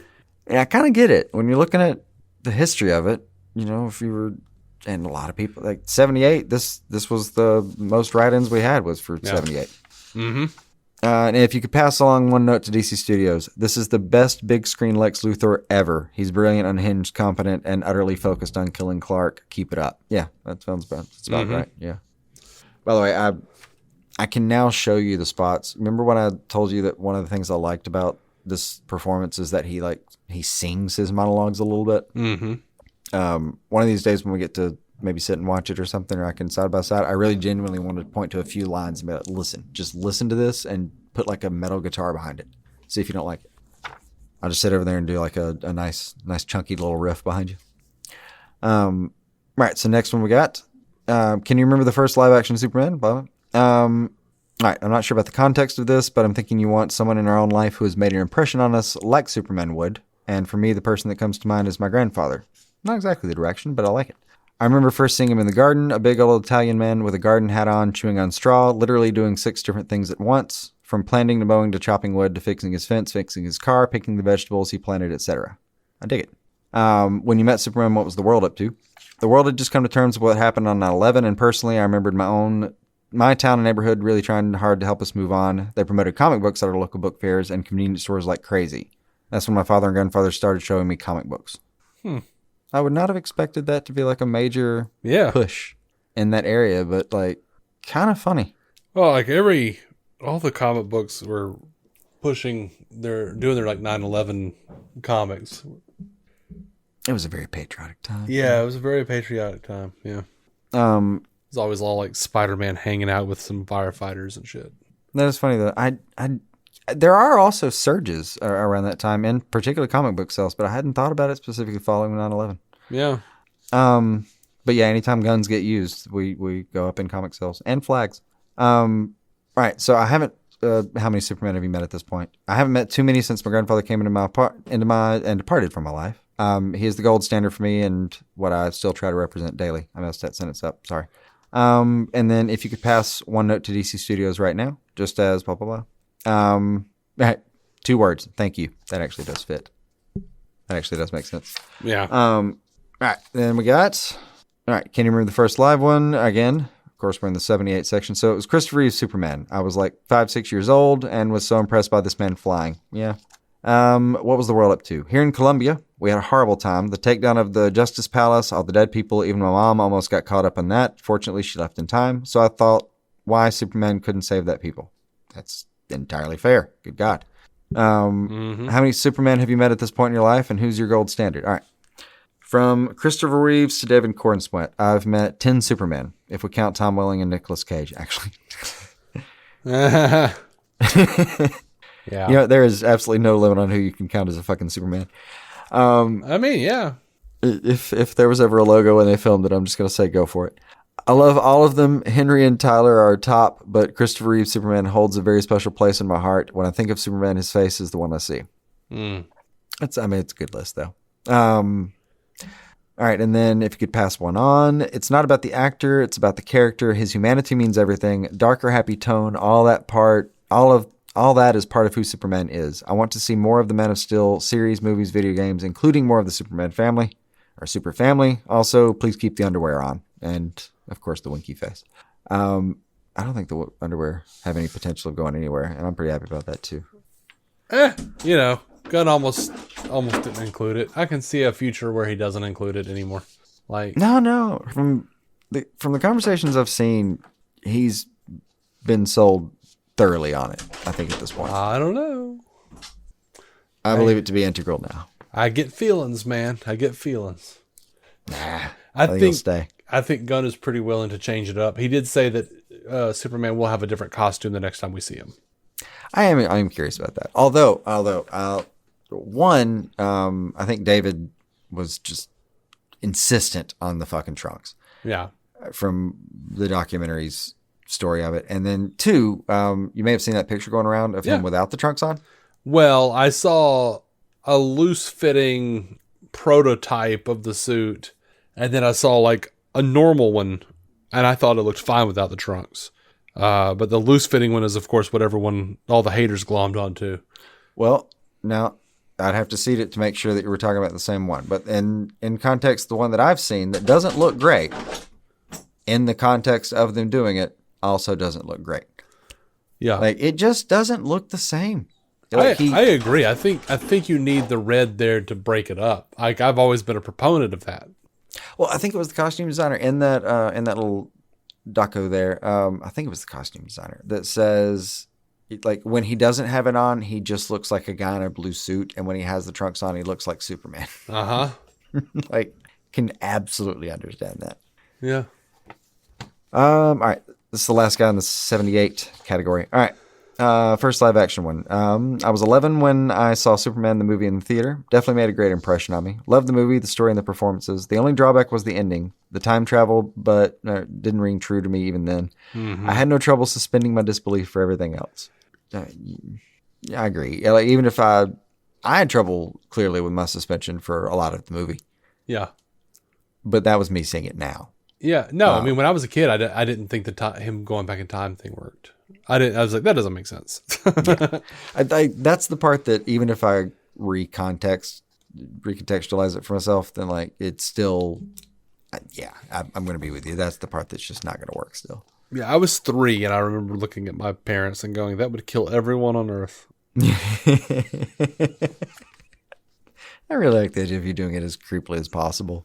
That would kill everyone on Earth. Well, I came from people who, when we would watch a TV... Your voice is a chorus suddenly for no reason. I came from people who, like, when we would like watch movies and TV shows, and if something stupid happened on screen, somebody was saying it.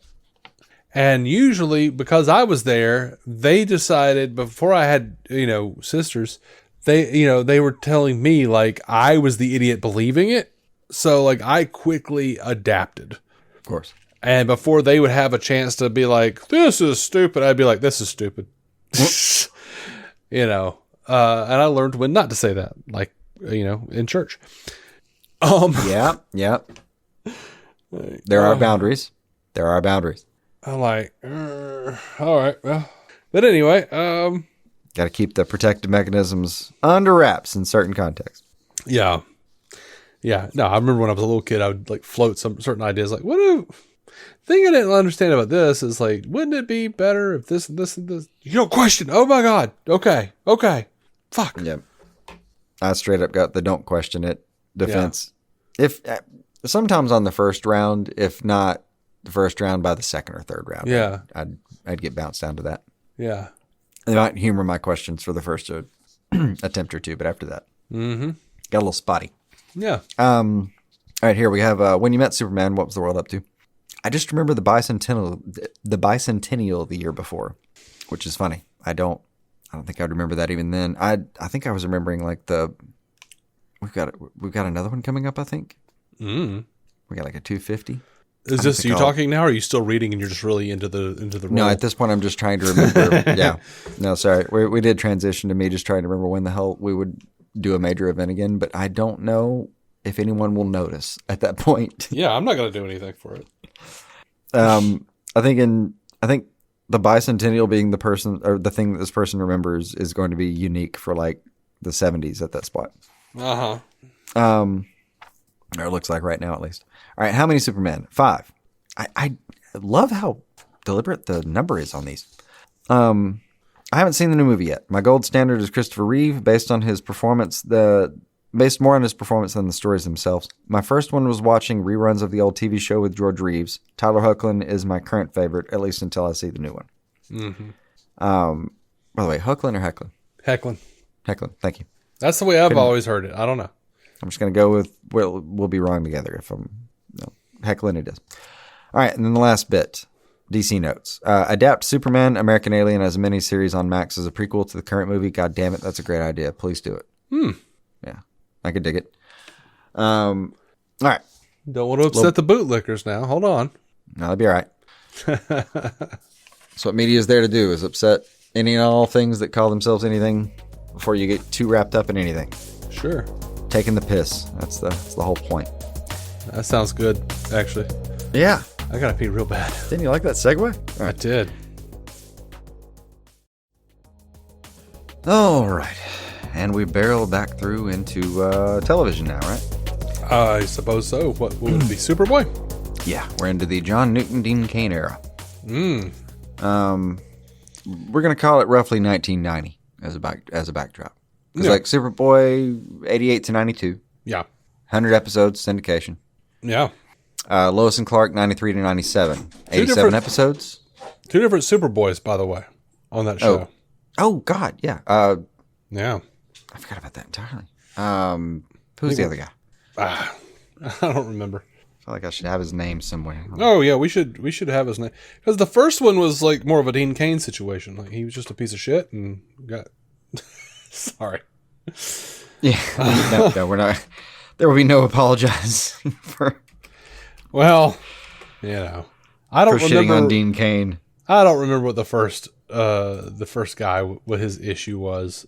I can't. If he died, would have felt bad. Gerard Christopher. Yeah. There we go. All right. I just wanted to find his name just to set his name, and I'm happy. I have not seen Superboy one moment of it, so I have no idea. Dude, I used to watch it when I was a kid, for sure. Not the first fucking thing. Yeah, I'm going to be alone here, though.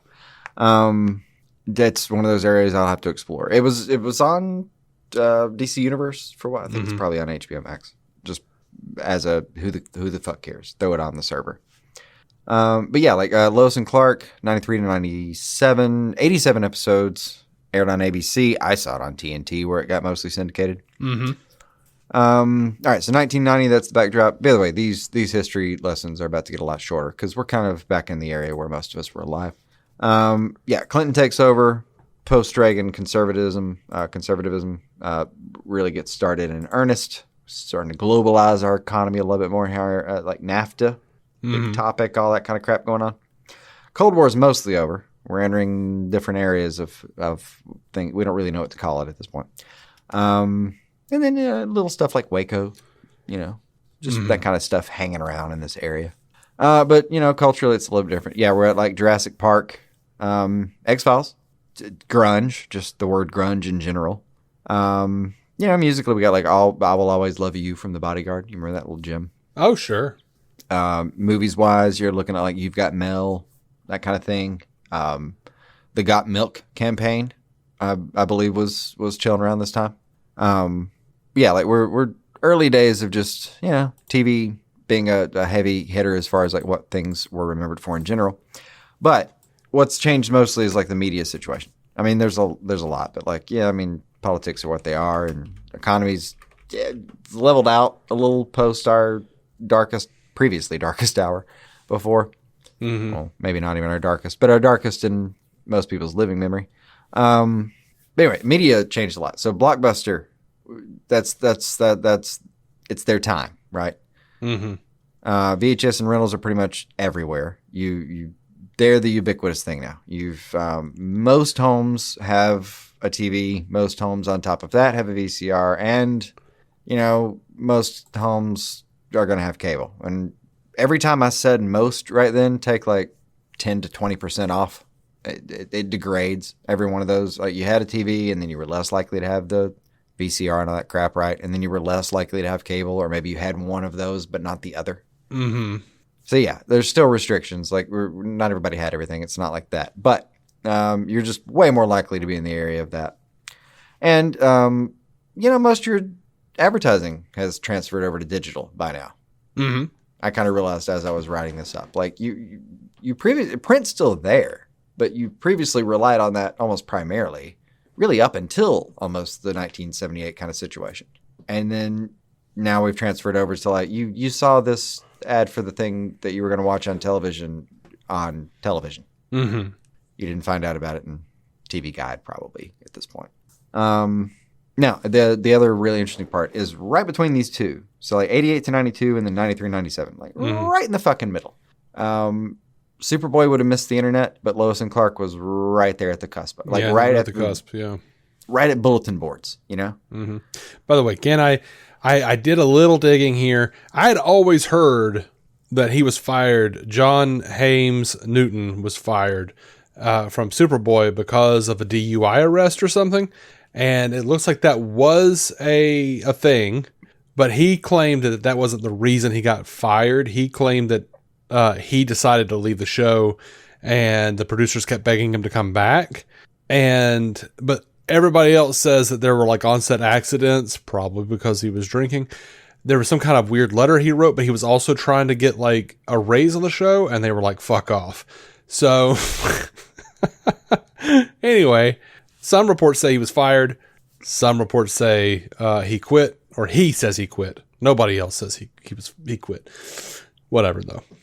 Yeah, that sounds like erratic behavior from someone who's trying to justify a lot of shit instead of apologizing for it. Uh-huh. It does. It does sound like that. It just sounds exactly like that, right? Yeah. I just didn't want to be like, leave it on that way. I'm not really sure what happened. Like, he claims he did nothing wrong and was just trying to get his money. Yeah, go for it. That's a little dirty. Didn't know about that part of that. Yeah. When we inevitably do go try some Superboy, because God knows we'll just one day we'll get serious about it on a whim. Yeah. Oh no, when HBO Max or DC Universe or whatever the fuck it was called at the time came out. DC Universe proper at the time. Yeah, it was DC Universe property. They had all the stuff, everything, and I started playing Superboy from '88, and my wife was just like, "Oh, this is so bad," and I was like, "Oh yeah, it definitely is. It is terrible." No, but like, you're right. I did. I watched like 2 minutes one time. I had a big dumb grin on my face the whole time though. It was so bad. Yeah. It was so bad. I loved it though. I remembered it. Definitely. Like, I watched that shit when I was a kid when I could find it. Oh. As another song, We'll Meet Again, Yeah. I don't know when, though. I really don't. Sometime. One day, we will meet again. All right. Where were we here? So, Superboy, poor thing, no internet. Lois and Clark. It's early, but you did have some internet. And they were both smoke shows at the time. So, like... Yeah. They were like them and, X-Files. Like there were a lot of early, oh my God, these are the two most attractive people on screen discussions, shipping in its early days before we knew what that term would end up being. Yeah. Now I'll put this, this is the first time I remember hearing like negativity towards Superman or any like real like comic book kind of thing. Because I remember hearing people going like at church and whatnot, being like, I don't know about this new Superman show, man. Like, it seems like it's more about Lois and Yeah, I don't know. Ooh, now that was a thing that was controversial. Yeah. Yeah. Of course, they were like, "Oh, I don't want a Mexican Superman." And I was like, "Is he though?" Yeah. He was accused of basically every nationality you could be accused of. He was accused of just not whiteness, basically. Right. And even Dean Cain recently mentioned that people would say to him, "I want Superman, not Sushi Man." Yeah. Yeah. And I hate that for him, even though he's a dick and he's a part of Vice now. Fuck him. Yeah. Fuck off. Yeah, that's a weird turn that he took. Yeah. Considering all that, but not exactly looking to victimize you at this time. That's my point. Is like you want to feel bad for what he went through then, and then he's just on the other side of it now. He lived long enough to see himself become the villain. I'm gonna slap someone every time I hear that. Come on, man. Why so serious? I want a stick. I want like a stick with which I can hit someone every time. All right, now playing into a little bit of that also was when we talked about this, like Deaths of Superman story was right the fuck in between these two as well.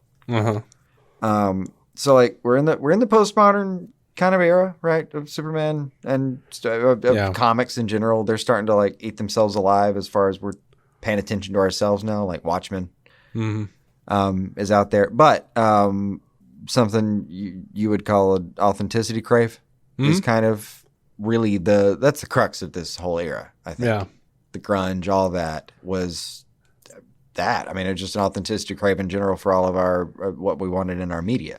Now, I don't really know either of these shows well enough to know what an episode's story was, like what the morality tale was, whether they were stretching too far. It wasn't my thing as much.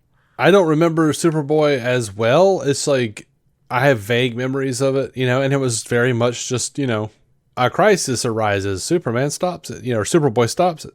Yeah. Lois and Clark had more serialization to it, and it was a good show. Like, if you can get... Like, yes, the special effects look bad, and sometimes it gets cheesier than you want it to be, but it was better quality than the 90s Flash show. There was a serialization to it. It's absolutely worth watching for Terry Hatcher. I could see both those things. It really did go over very well at the time. I mean, and yeah, she was a smoke show. My God. Yeah, that was without doubt.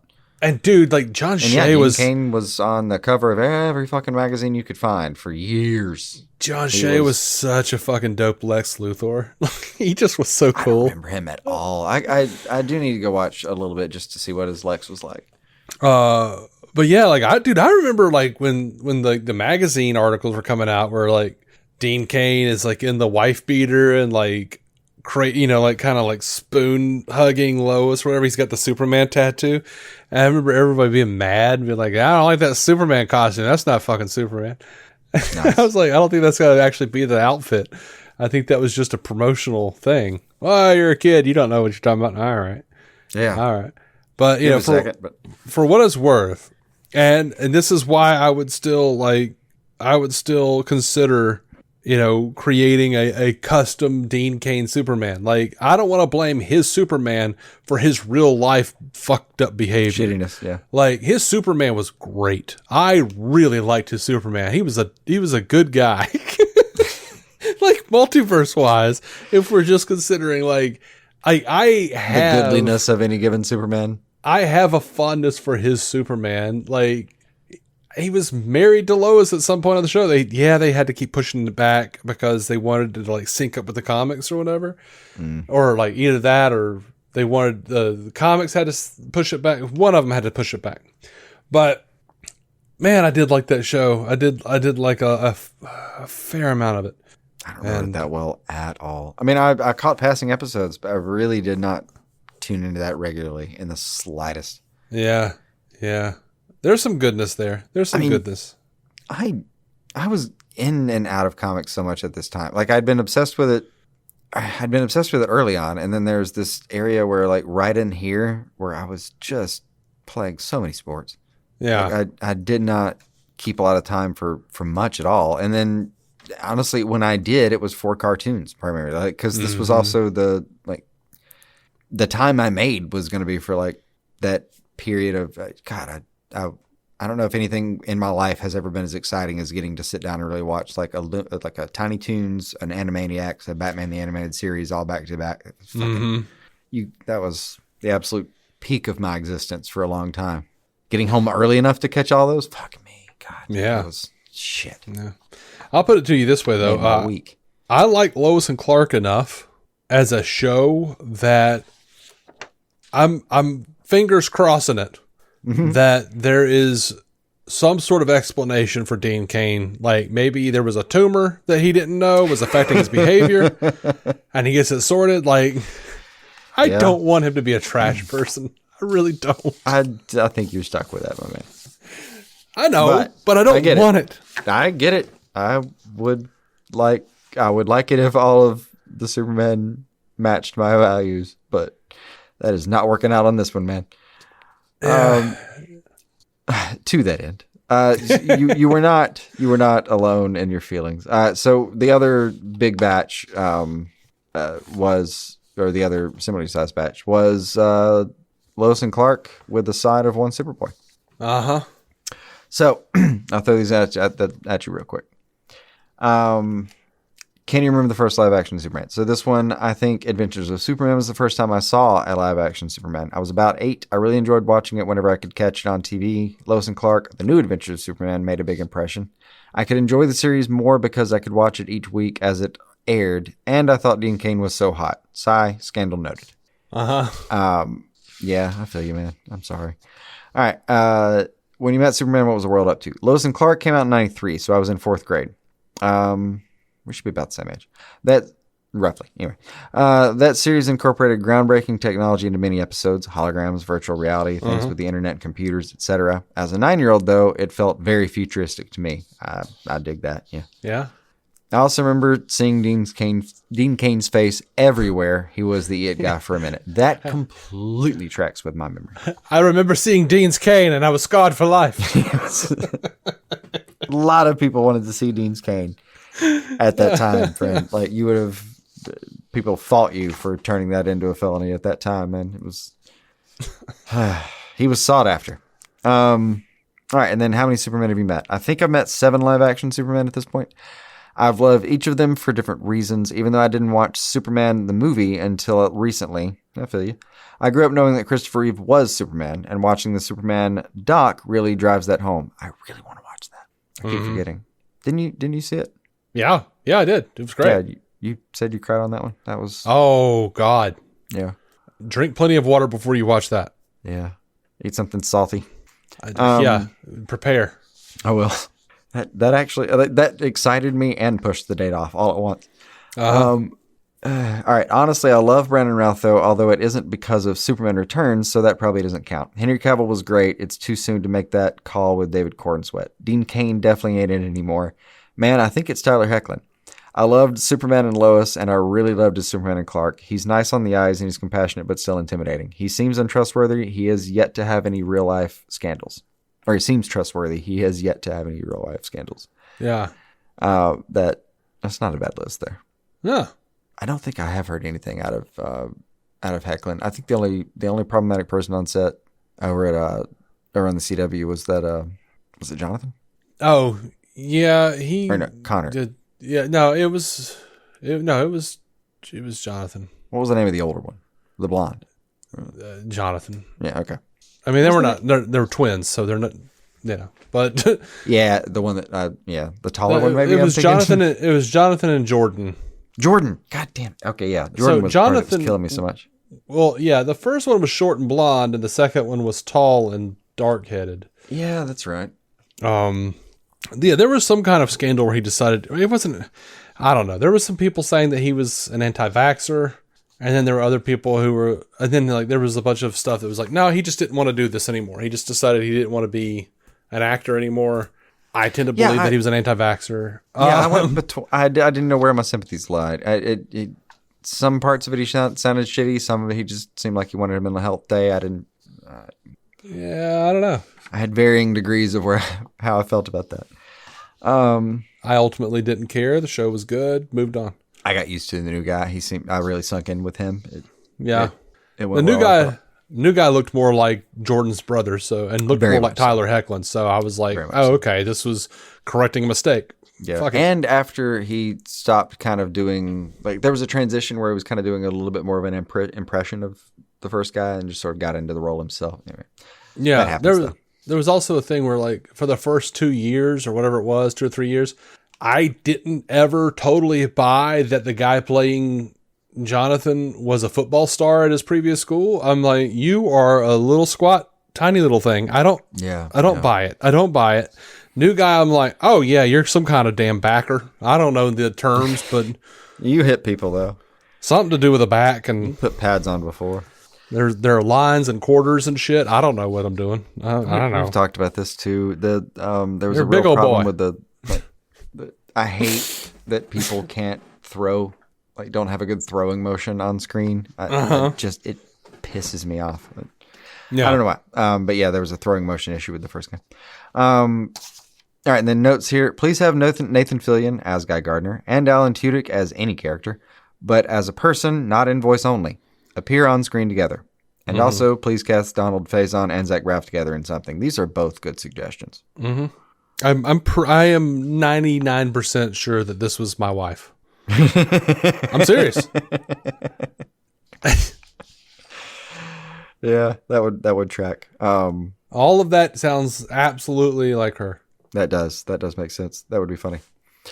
I'm gonna I'll star that one so you can question her later. All right. Next one, we got Lois and Clark as well. If that was her, she did put in a request that I mentioned Smallville because she watched that as well. She forgot to mention Smallville. Oh, okay. Well, that's fair though. All right, then. So, all right, next one.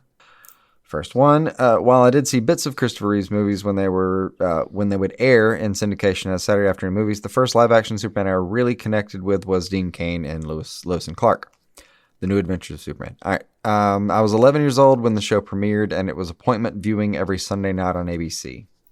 I do kind of.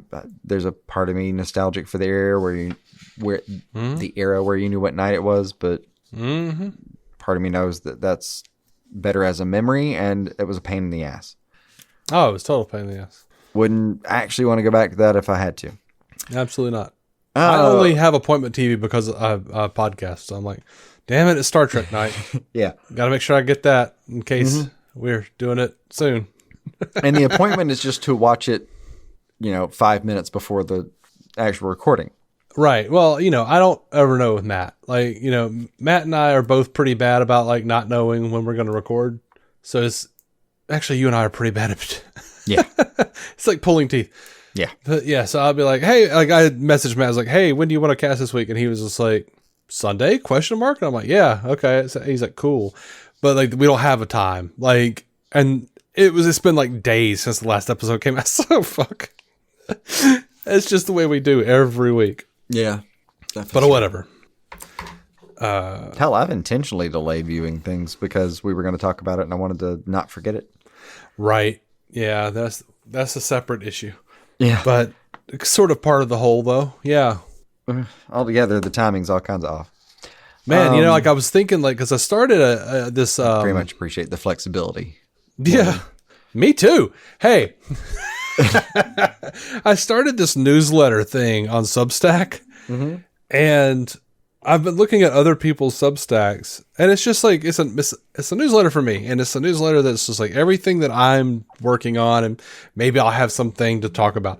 But like I've been looking at other newsletters and going like, well, what are these people doing that I would like to do? Like let's get some inspiration. I've been looking at Chip Zdarsky's a lot, and just going, fuck, he's busy. And I like admire every fucking thing he's doing here. And he's like, he does this thing where he's like, upcoming. And he has like just a list, like just a ridiculous litany of projects and specific issues and when they're coming out. And I'm like, I don't want to commit to any of that. But my God, I wish I had a section that told when everything I was doing was coming out. Yeah, I bet. I also, his is one of the ones I've run across before, outside of you even mentioning it. And Somewhere in there, I realized also, because I'd never seen him much until recently, but every picture I've seen him, the man has so much fun in his clothes. Uh-huh. Every picture, he's just having a great time with his outfit. Mm-hmm. I was also cannot envious tell of if that. he's on vacation or doing a serious thing at any given time based on what he's doing. Yeah. Yeah. He's recently wrapped what he referred to as his Hollywood chip era. Yes. Yes. Lovely. I haven't really spent a lot of time with him until very, very recently myself, but he looks fun. Yeah. He went to some premieres, was baffled about why his name was in the credits on Fantastic Four. Yeah, that was the one that caught me. Yeah, that was really good. Hilarious piece. Someone was like, "You're a good dude." Like, that's not a reason. You could have invited me to anything for being decent. All right, this one. So what was the world up to at the time? I was in middle school and Clinton was president. It was puberty and all that jazz. Yeah, I get that. How many Supermen have you met? Except for Kirk Alyn and the New Adventures of Superman cartoon from the 60s, I've experienced every other Superman in live action and animation. Uh-huh. Tim Daly, George Newbern from the DCAU is my gold standard, while animated Superman isn't cartoonish. Yeah. I mean, Tim Daly's that's a fine way to rest anyway. Tim Daly and Clancy Brown are my Superman, and Lex Luthor are ideal. Yeah. I think every other version for you that isn't a little bit gruff doesn't quite stick. And it seems to be a requirement for your Lexus. I don't know, because like Clancy Brown is like, he knows when to be gruff at the right times. It does matter. He knows when to be very calm and collected. And he speaks very slowly and intentionally. And then all of a sudden he loses his shit. Mercy! You know? Yeah. I fucking love Clancy Brown. He belts. I love being able to use that term, and it really, really means something. He belts at you. I don't ever want to go to conventions. I hate conventions. I have no interest, but my God, I'd love to meet Clancy. Just want to be hugged with those big gruff arms. I just want to hug him. That's the thing. It's like, he doesn't feel like I just want him to look at me and say, that he didn't wash his hands because he's evil or something, Yeah. Hello. Oh, God. Seems to be. I mean, by most accounts, or every account I've heard, seems to be a decent dude. This person had NA on the studio notes at the moment. No notes. That's a shame. No, it might be great. Is that a no full notes. endorsement, or I don't know. one magical wish that won't come true? Or they're just like, fuck it, I'm not doing this. That's fair too. I don't know. Yeah, I think it's exactly in the middle there. Yeah. Maybe. Next person, of course, I think it was Lois and Clark. I was about 10, thought it was neat. Loved Terry Hatcher as Lois. See, there you go. Some love for the other side. I don't know what was the world up to. I don't know about the real world, but it may have been 96. So I was all into fantasy stuff. Girl groups and boy bands were the rage. TRL was it. MTV placed music. Yeah, So that was about right for 96 for my memory of a lot of that too. Mm-hmm. And then honestly, I don't know, this sounds odd, but I genuinely don't remember listening to music until about 97.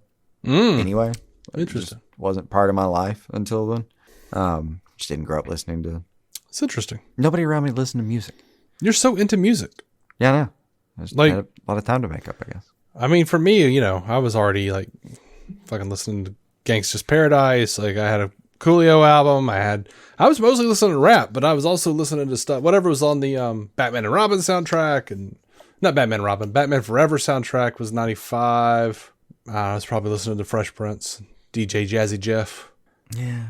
But also like Randy Travis and Simple Minds and The Cars and Flat and Scruggs, Bluegrass. Like, dude, I was fucking raised on music, dude. I just listened to all sorts of shit. It was just all gospel. I mean, we even had, like, I've got musicians in the family, in close family. I spent a ton of time with my grandparents, with them playing stuff. But she's still a fucking amazing pianist. But just we didn't discuss anything outside like gospel music, and whatever was on in the background was fine, but you just sing along with it. It just wasn't a big focus in my life in the slightest. Yeah. My grandparents used to watch the here was a weird intersection. Is like my grandparents were into like gospel music, but like they would play on fucking CMT or whatever it was. No, it was TNN. They would play the Statler Brothers Variety Hour. So it would be like, as a little kid, I was sitting there like watching funny comedy sketches, and then they would do some like gospel song. And the one Statler brother with a real deep voice, like I liked him. So I was like, hell yeah. But then like I would go home and my mom was like sitting there like smoking a cigarette, drinking a beer. And she's like, oh, you like the Statler brothers? And she's like pulling out like the old 70s Statler brothers, like, you know, Galton flowers on the wall. That don't bother me. And I'm like, all right, fuck yeah. They're singing about drinking and shit.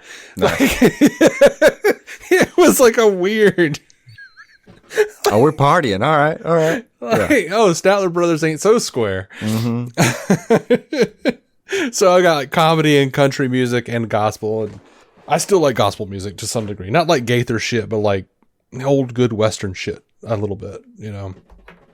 Yeah. Same with like some blues and, you know. Well, there's a part of the, there's a part of like the harmonies and a little bit of stuff that's unique to how gospel does things that moved its way into other parts of music that done the right way, it'll make your hair stand up. But it's not gonna be daily listening for me in the slightest. Like I would never turn that on in my actual life. I'll just sort of hear it in passing, or God forbid, I'll actually just listen to the catalogs of it I have in my memory. Yeah. Oh no, every once in a while I need to refer to it.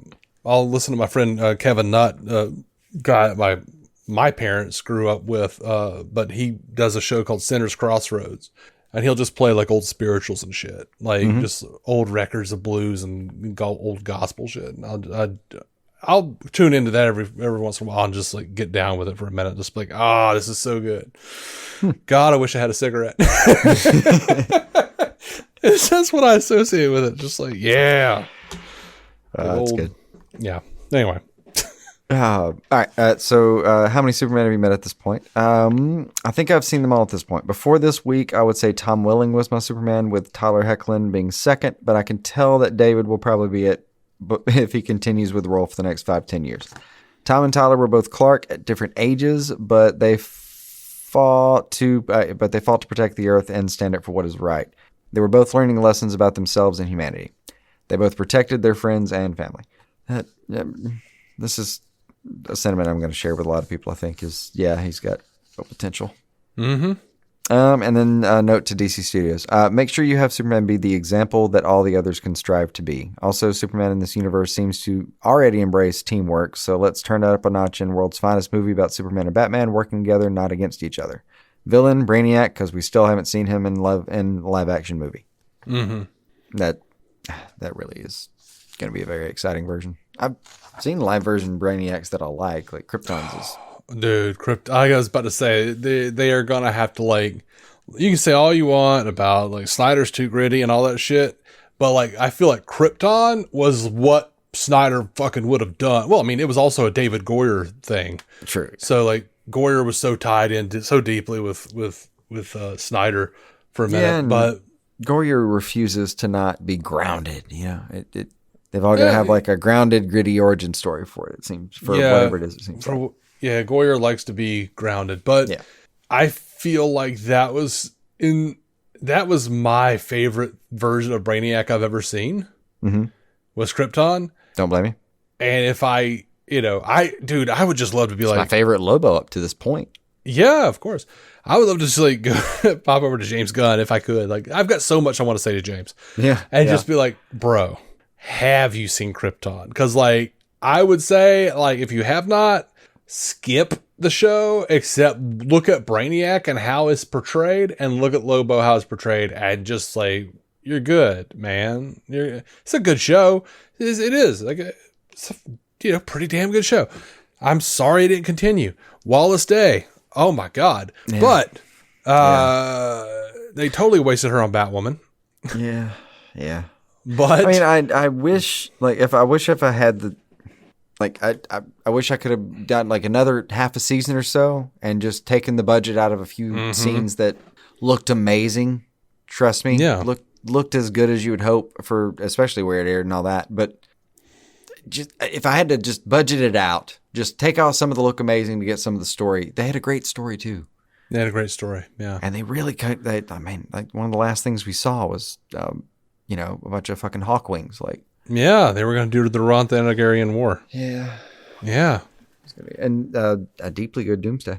That was a cool looking Doomsday, and great origin. The most I've ever cared about a Doomsday as far as origin. You remember like one of the rebels that was in that was down there where it was the lady from Ted Lasso? Mm-hmm. Mm-hmm. Like I'd forgotten that until the other day, and I was like, oh yeah. Every episode of Ted Lasso, I would think, yeah, that's not where I met you. Like if you're doing like the crib notes, like you could skip a lot of that, but like for real, Krypton was a good show. It was a good show. It really was a good show.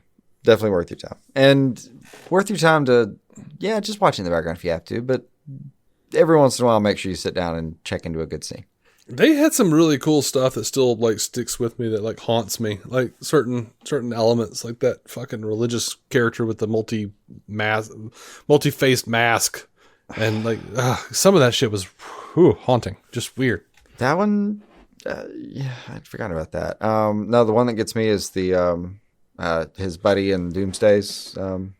Where his buddy sacrificed himself for it's not Jor-El, it's Jor-El's like dad, right? Segel or whatever. Yeah. Grandfather. Yeah.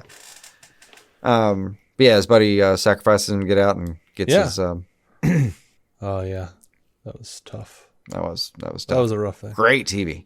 By the way, I don't know if you piece this together. You remember that tall drink of water that was like hitting on Lyta Zod? He was in the like a little academy or whatever with her. No, not offhand. Well, I'll tell you, it's Aaron Pierre is the dude's playing Jon Stewart. Oh, yeah. And Lanterns. Yeah, I saw that mentioned somewhere that he'd been in a DC thing before. I'd forgotten about that entirely, though. I told Bethany the other day, I'm like, had Lyta cheated, just went ahead and just like cheated.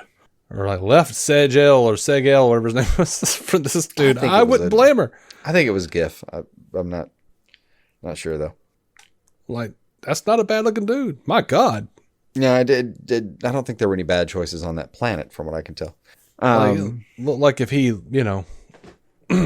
got hit a little hard, he'd crack a skull. Yeah. My God. Yeah.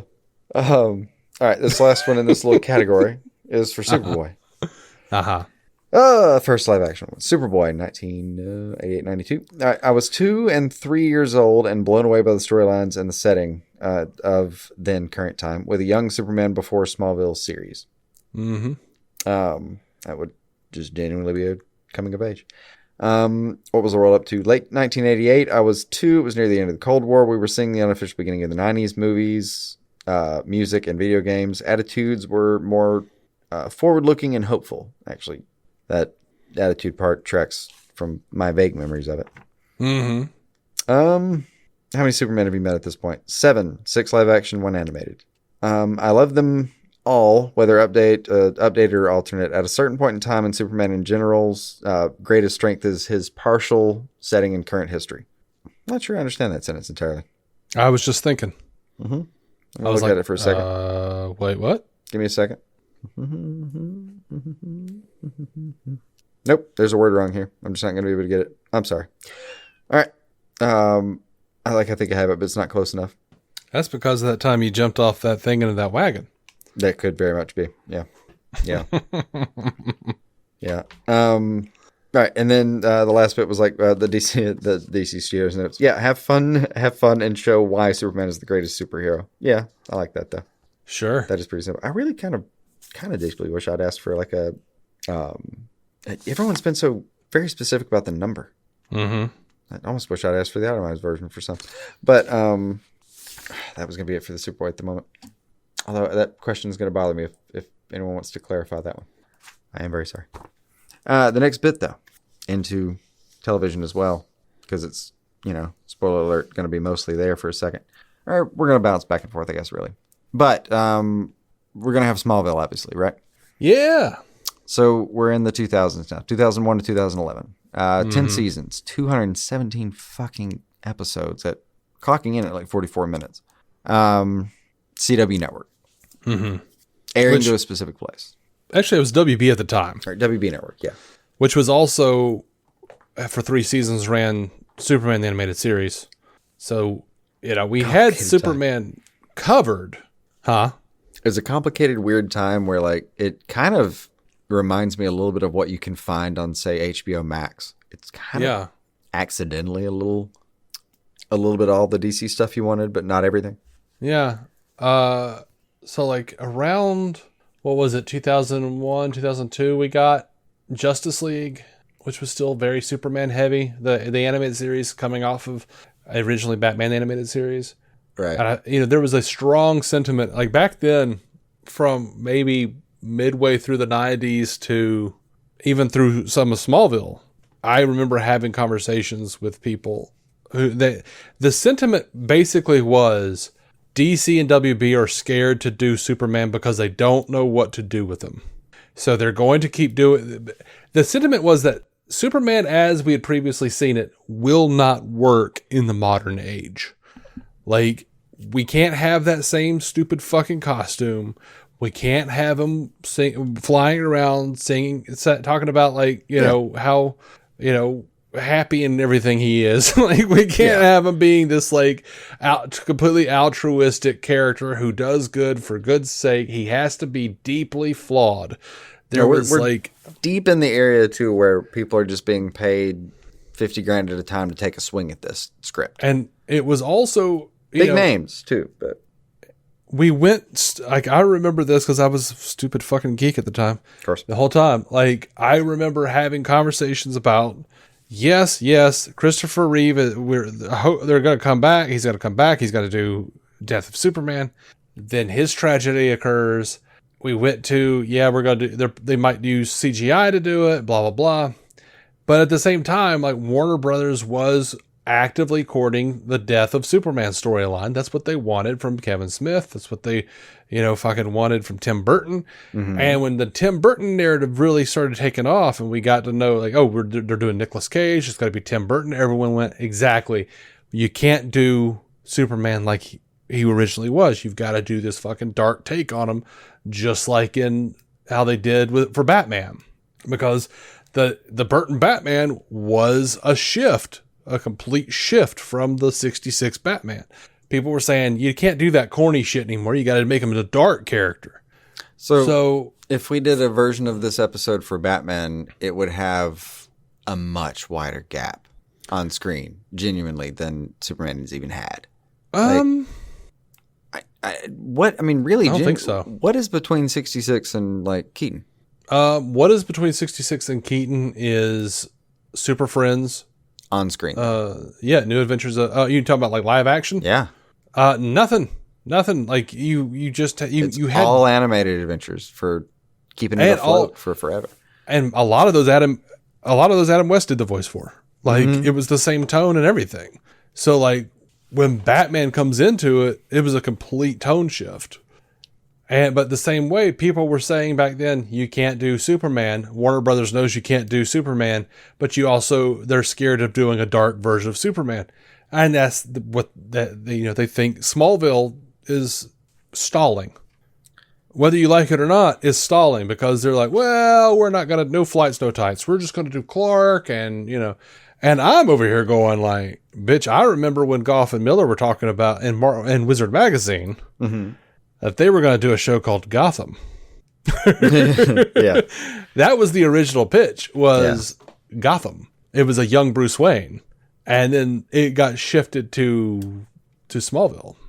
Well, at that point, when you look at the history, Superman, for better or worse, had more practice on screen and had done okay.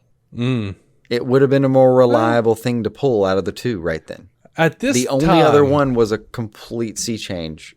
I don't think so. I think at the time they were about equal because you'd had 2 serials from Batman. You had a TV show that was pretty campy. At that time, you'd had all gap. At that time, you'd had all 4 of the movies, just like Superman had all 4 of his movies. And like Superman, the 4th one had killed it, and they were looking to reinvigorate the character in some new way. They were going for Gotham. Let's do Bruce before he's Batman. That didn't fly because WB was like, no, we've got some irons in the fire. We're talking about, so you can do a Superman. We don't have anything for him right now. And they did Smallville.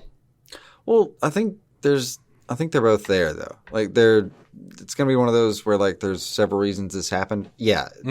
Batman was busy. The dreaded TV embargo. Yeah. I mean, Batman was busy and doing well over there with the business. Like other things were riding on his business. So like, no, he wasn't though. Not that time. Like Batman was dead because of Batman and Robin in 97. They were talking to Darren Aronofsky about doing some kind of fucking bullshit with Batman in Hell's Kitchen or some shit. I don't even know. Like it was Batman as a fry cook. Like they didn't know what the fuck they were doing. Batman was dead. I just mean overall as like in the giant gap between the actual human faces, you've got like, you really only have like a couple of tints go up at all. And one of them is an animated series that's still legendary. Like, yeah. The thing about Batman, the other, like this version of this episode with Batman is, again, a third of this size almost at this point. Like, what do you even have? You have serials that almost no one's seen. And then Adam West shows up. And then, like, fucking a quarter century later, another dude shows up. Yeah. I mean, you know, the Batman stuff was about 10 years after, for sure, as far as, like, where it lies on the timeline. But I mean, they'd had equal screen time. Maybe. Is all I'm saying. Well, maybe. I mean, the one being a longer series, that gets you some decent stuff. And then I know there's a few movies. Yeah. I mean, Smallville knocked his dick in the dirt once that was done. Yeah. Like, Superman won that battle for a minute. For sure. Well, it still has, honestly. Like, well, let me do one part quickly. Like, there's a skip ahead, but still, like, just a little bit of the backdrop that we all kind of know at this point. Like, it's 2001. This show, like, aired, like, a month after 9/11. Yeah. Like, it was fucking right after. I mean, W had just taken office. It was going weird anyway. Yeah. Like it was already an odd time, and then that happened, and like the whole fucking world was just very confused for a little while, and then like they just threw this thing at it. But must have been a meat grinder. Did okay though. Yeah. But yeah, this was the I think people needed it. Yeah. It really does seem to be a thing we clutch for, is these little symbols like this.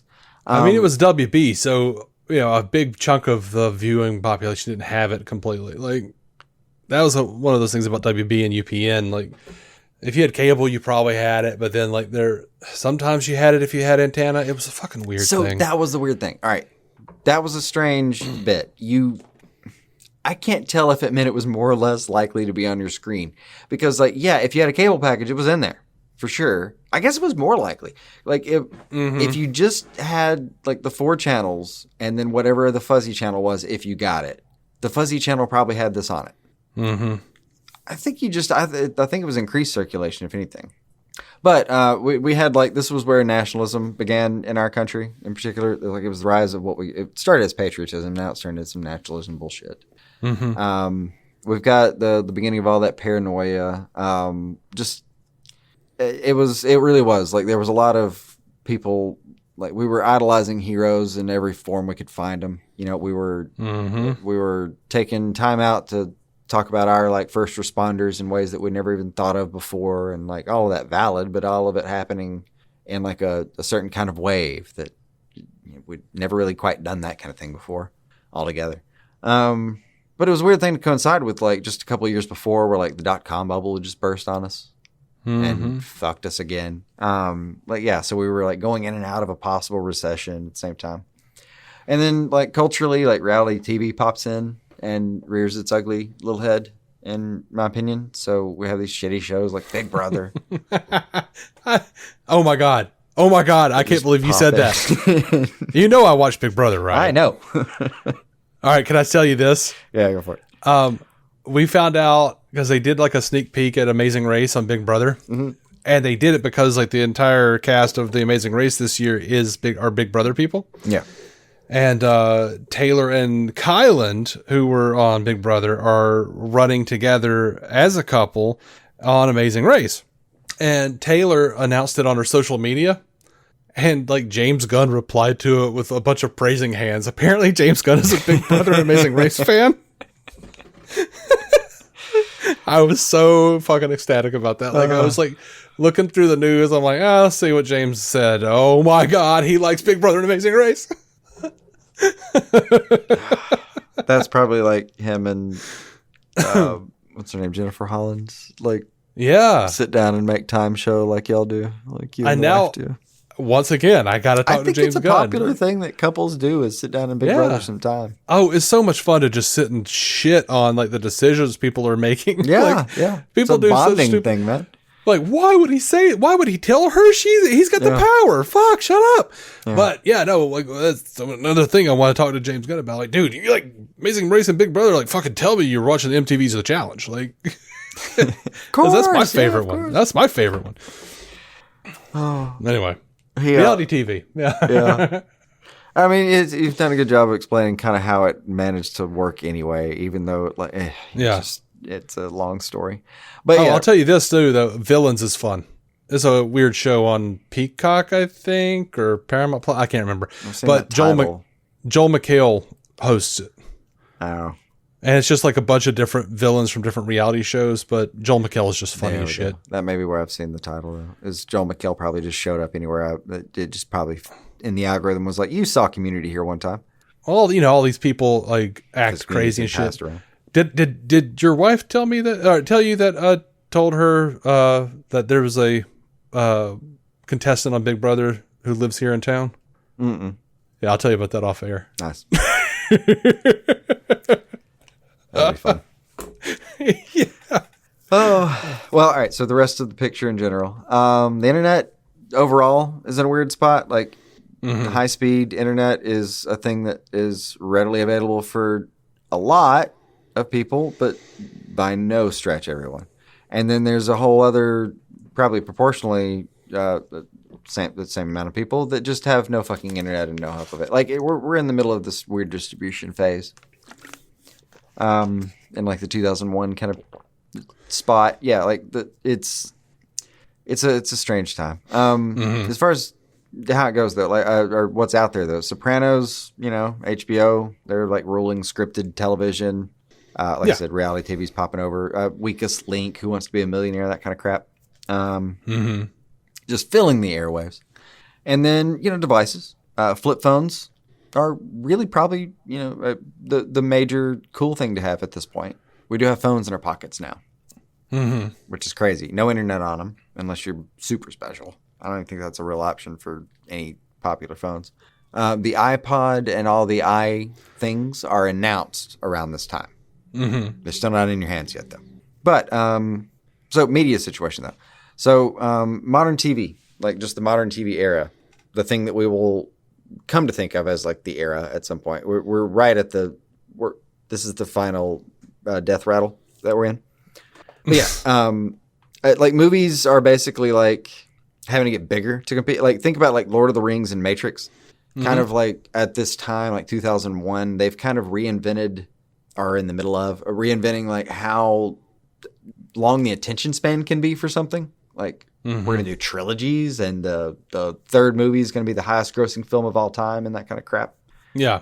We're starting all those big fucking tentpole events in ways that heretofore unseen. I mean, not that numbers didn't have literally bigger numbers in different areas, but it wasn't like based off franchises like this, I don't think. Like The Matrix just comes out of nowhere, invents a universe, and then by the end of the third movie, half the fucking planet has to go see it. I guess that's unique. I think. Dude, I remember when The Matrix Reloaded came out, with all the superfluous shots of Neo flying around. Like the internet and all the people I knew were talking about how this was basically Warner Brothers or the Wachowskis selling the idea of Keanu Reeves as Superman. Oh yeah, and then and I was like, I don't know. Yeah, it'd have been all right, but it wouldn't have been my favorite casting. He'd have been fine. So some other notable points though, like distribution gets weird now. DVR is a thing, so the +7 as a whole rating system has to be considered. By the way, rating systems started a little while back, by the 60s and 70s proper. That like networks like CW, WB, all that like stuff that's specifically kind of teen oriented and designed again, we're just right in that. By the way, they switched to the Nielsen rating system the year after Star Trek was canceled. So 1970. 70, yeah. And that was the big regret of, oh my God, had we only known? Yeah. All right, yeah, because based on the Nielsen ratings, they were killing it. Yeah. But not on the ones that they knew. Yeah, and by then, oh well. DVD and VHS, like, you remember that war where half of the blockbuster was filled with one, half the other? It wasn't a war. VHS was dying. There was nowhere to go. There was a fight. There was not a fight. The next sentence on here's my notes for this little section. It says DVD/VHS at war. The next sentence, VHS losing heavily by now and on its way out. Yeah. It was like a year. It was like a year, man. I was there. It was like, hey, we got DVDs and VHS. Cool. Why are we doing DVDs? Those are expensive. And then like by the next year it was like VHSs were like being sold for $3.99 at all the blockbusters, and it really was. Yeah, it was precious for a second, and like too pristine for just a half a second, and then I turned around and it was basically people shaking VHSs off their boots like dog shit. Like, why do you still have this trash around? Yeah, like Jesus Christ. But they were still buying several months ago. But they were still buying the full screen DVDs because they still didn't understand what the fuck that meant. Of course. No, I want the full screen, not the widescreen where they cut off the top and bottom. You sad summer child. Yeah, making fun of people watching with bars. Why are you watching all this stuff with these stupid bars? Yeah, that was a heavy argument. Here's a fun one. Do you know Napster shut down around that time? Yeah. But the Napster shuts down 2001, and the fun part is it changed. Like the distribution by that point had been changed irrevocably.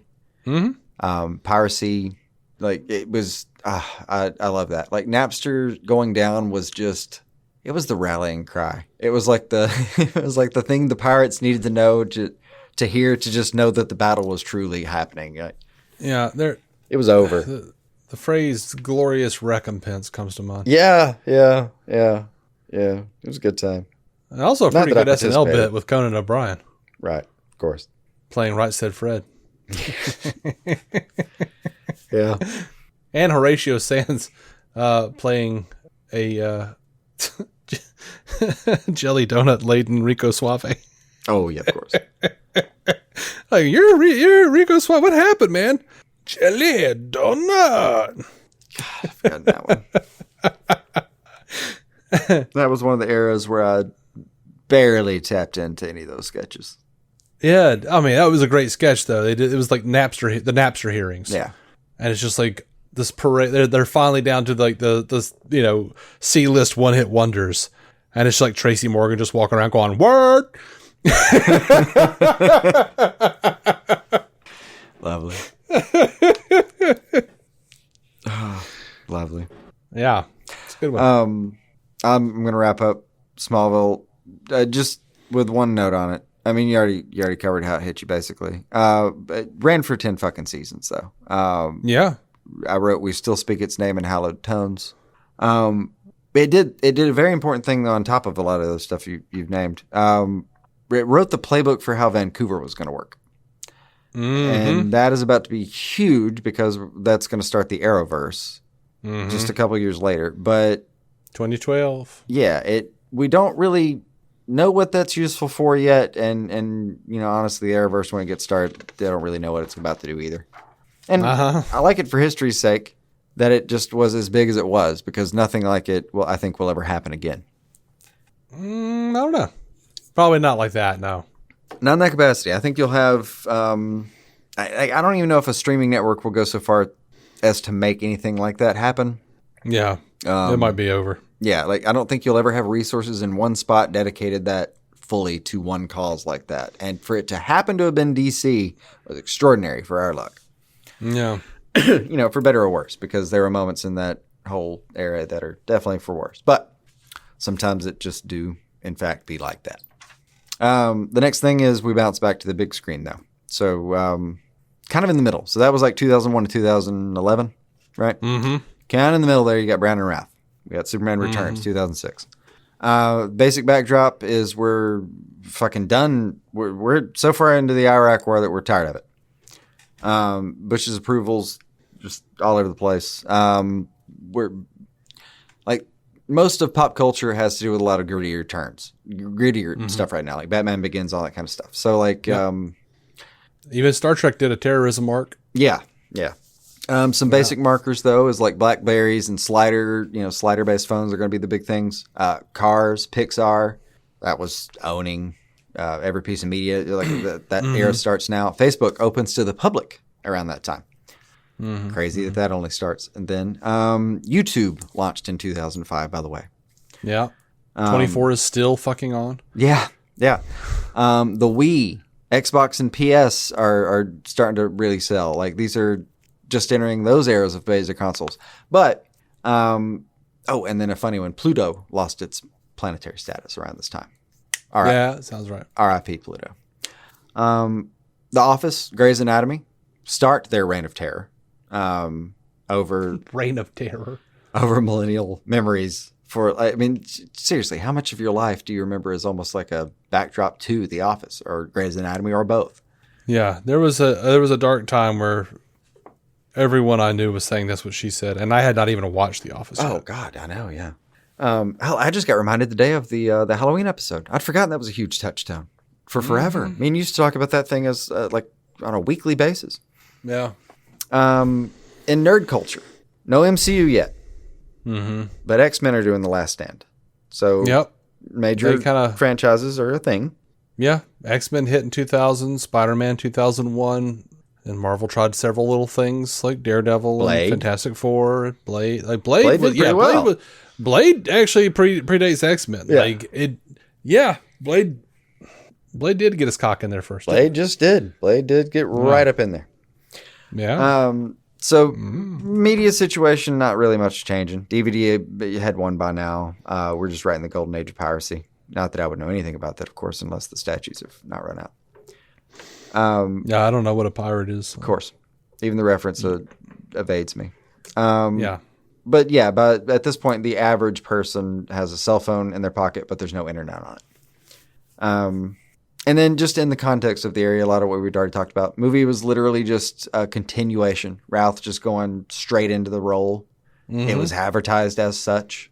Ralph was basically an unknown, or like back to the same trend, right? You don't grab known persons for Superman. It's like Cavill's the closest, I think, anyone that we've gotten. But yeah, it was heavily advertised as just we're gonna go down nostalgia road, right? And it was heavily advertised in general. Huge marketing budget. Here's the other thing, though. When that movie came out, in the geek community, and even outside of the geek community, I had people coming up to me because they knew I was in the know, or going like, "Why are they doing this? Why didn't they just make Tom Welling Superman?" Like they're like, "Why is it the guy from Smallville just being Superman? He's not even in school anymore." Like, I fucking know, dude. I don't know. That's a good point. All right, so something else I've written down, I'll just read a note about the fandom here. I wrote, there aren't really any arguments about my Superman at this stage. Not the verbiage as we use it. But like fandom isn't really putting it in those terms, but there are factions starting to form. And confusion. That I hadn't thought about that, but you're right. Like confusion is starting to be a thing because people are starting to be exposed to so many different areas. Vacuums aren't a thing as much as they used to be. You're exposed to enough to be confused by things. But yeah, like Comic Cons, fan communities, all parts of just daily life now that we know what those are. But like the nerd label, just God forbid that term, it's still derisive in the public eye. But a well-established culture at this point, and a well-established money-making motherfucking culture at this point. As far as going into the movie goes, probably Kevin Spacey, and it's probably going to be the biggest name attached at the time. Wouldn't you say? Yeah, probably. Bryan Singer's name was pretty big. I think he's a real close second, especially if you know anything about the word director and you actually know it. I mean, if you're aware of the word Variety as a magazine, you probably think Bryan Singer is actually more important than Kevin Spacey, I think. Yeah. Bryan Singer is one of the directors that made people start paying attention to the directors in movies. Like, Usual Suspects, fucking apt pupil, like X-Men. He had just done X-Men and X2. His name was bigger than Kevin Spacey's at the time, I think. That's probably fair. That's probably fair. As far as the results, 391 worldwide. Mm-hmm. It didn't. I mean, that's not the worst, but it had probably in the area of a 200 budget overall, and that's gonna be bloated and include a bunch of scripts it shouldn't, and all that kind of crap. But like, it's still roughly gonna be in the area of C plus recouping. Didn't blow up sales. Didn't reboot the franchise. They were still planning on doing a sequel for a minute. They were, but it just kind of petered out. Like it did okay. It did okay for one movie, but nothing became of it, and I think it effectively buried, along with the fact that by this point I think Reeve was. When did Reeve die? 2005. I want to say it was right around here, though, right? Yeah, the last thing he did was Virgil Swan on Smallville. Yeah, I think in season 2, and then he died. 2004, October 10th. The last thing he did at all, just rolled off set into a grave. Jesus Christ! You don't have to put it like that. What it sounded like you were saying for a second. I got lost mid-sentence. The rest of the sentence really did make that clear. I want to be very sure that was on me. That was definitely on me. The last thing he did was, as he was decomposing, they had a stick holding his hand up like a fucking puppet. Yeah. And he was pointing at the map going, "There, Clark. Yeah. There." That's where Krypton was. Yeah.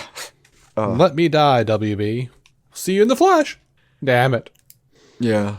The Virgil thing actually was just a reanimated corpse. He was alive, damn it. Several weeks before it passed. He was pretty proud, apparently, of Smallville. He liked Smallville. He wanted to do that. He asked to do that. That I do remember that story. He was he liked that version of Clark a lot. He liked the tone of it. He liked the spirit of it. But again, he was a great. Back to his fucking 78 thing. That was 78. This is 2005. We're talking about. He represented the brand well for the rest of his fucking life. Mm-hmm. It was a nice touch. But yeah, the movie did okay at best. You watch that documentary, and there's a little bit of scandal, girl. Oh, there were a few. All right, we're getting into the last bit of the user feedback here. This one's on returns, which did surprise me a little bit, but not timing wise. Shouldn't. So I saw Superman Returns with my family at a drive-in movie theater when I was 7 years old. That sounds fucking awesome, actually. I fell in love with that film immediately, and it became quite formative in how I viewed Superman mythology, particularly the Daily Planet. I apologize deeply for our review. If you enjoyed the movie, I didn't like Lois, but the rest of it was fine. We were not kind to parts of that movie. So what was the world up to? I was in elementary school when Superman Returns came out, so I had a quite different perspective on the world then, but I can at least tell you I prefer the music of that era to that of today. It's also fair. Well, I don't know. I don't know. You're a big Zimmer guy.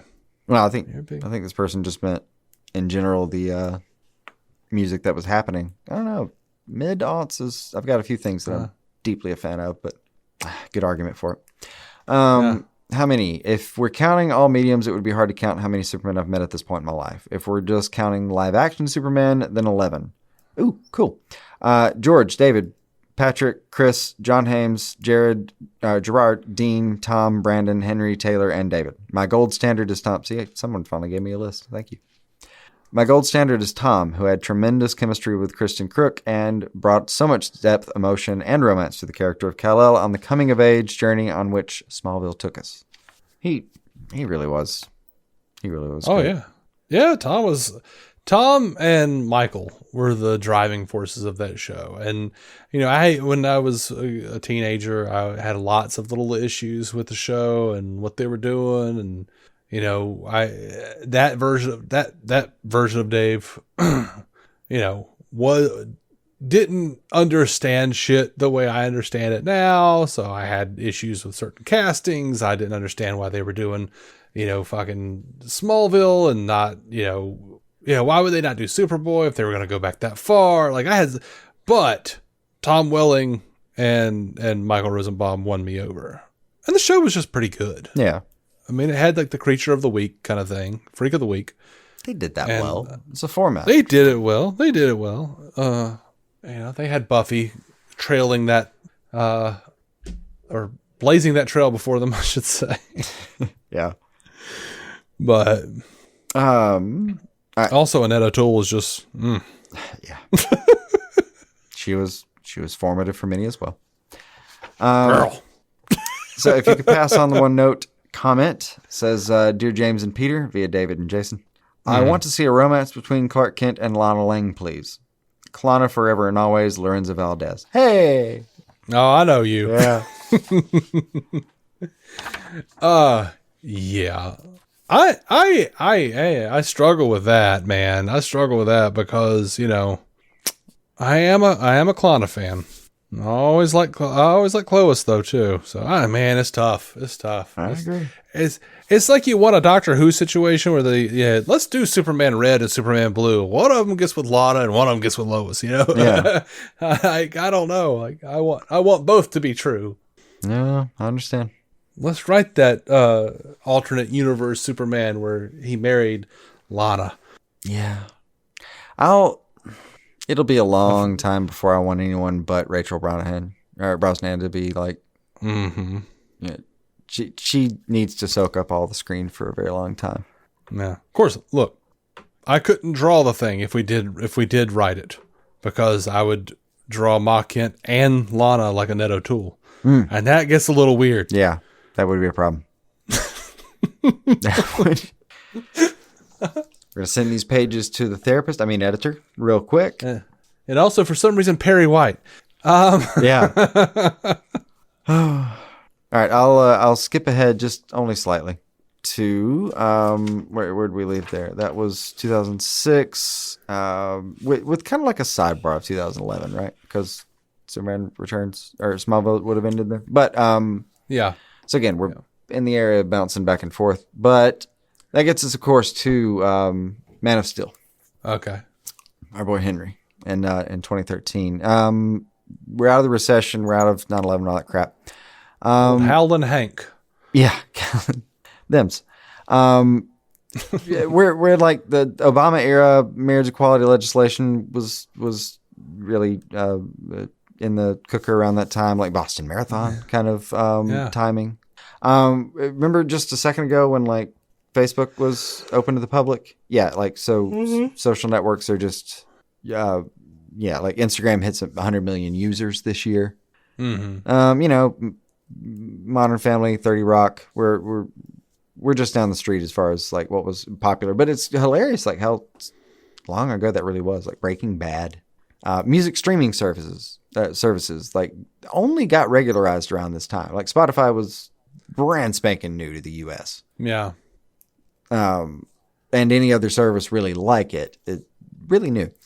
iPhones are here, like we're right in there. But all right, so one important change. 2006, we're basically in La La Land as far as that goes.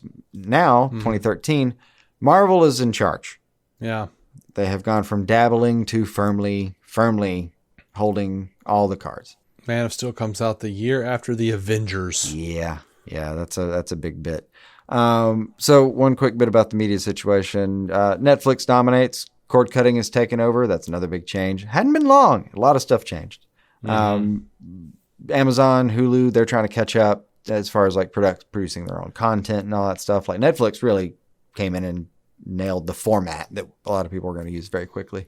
Power C still strong, but distribution kind of normalized everything. It became easier to buy access than it was to steal it.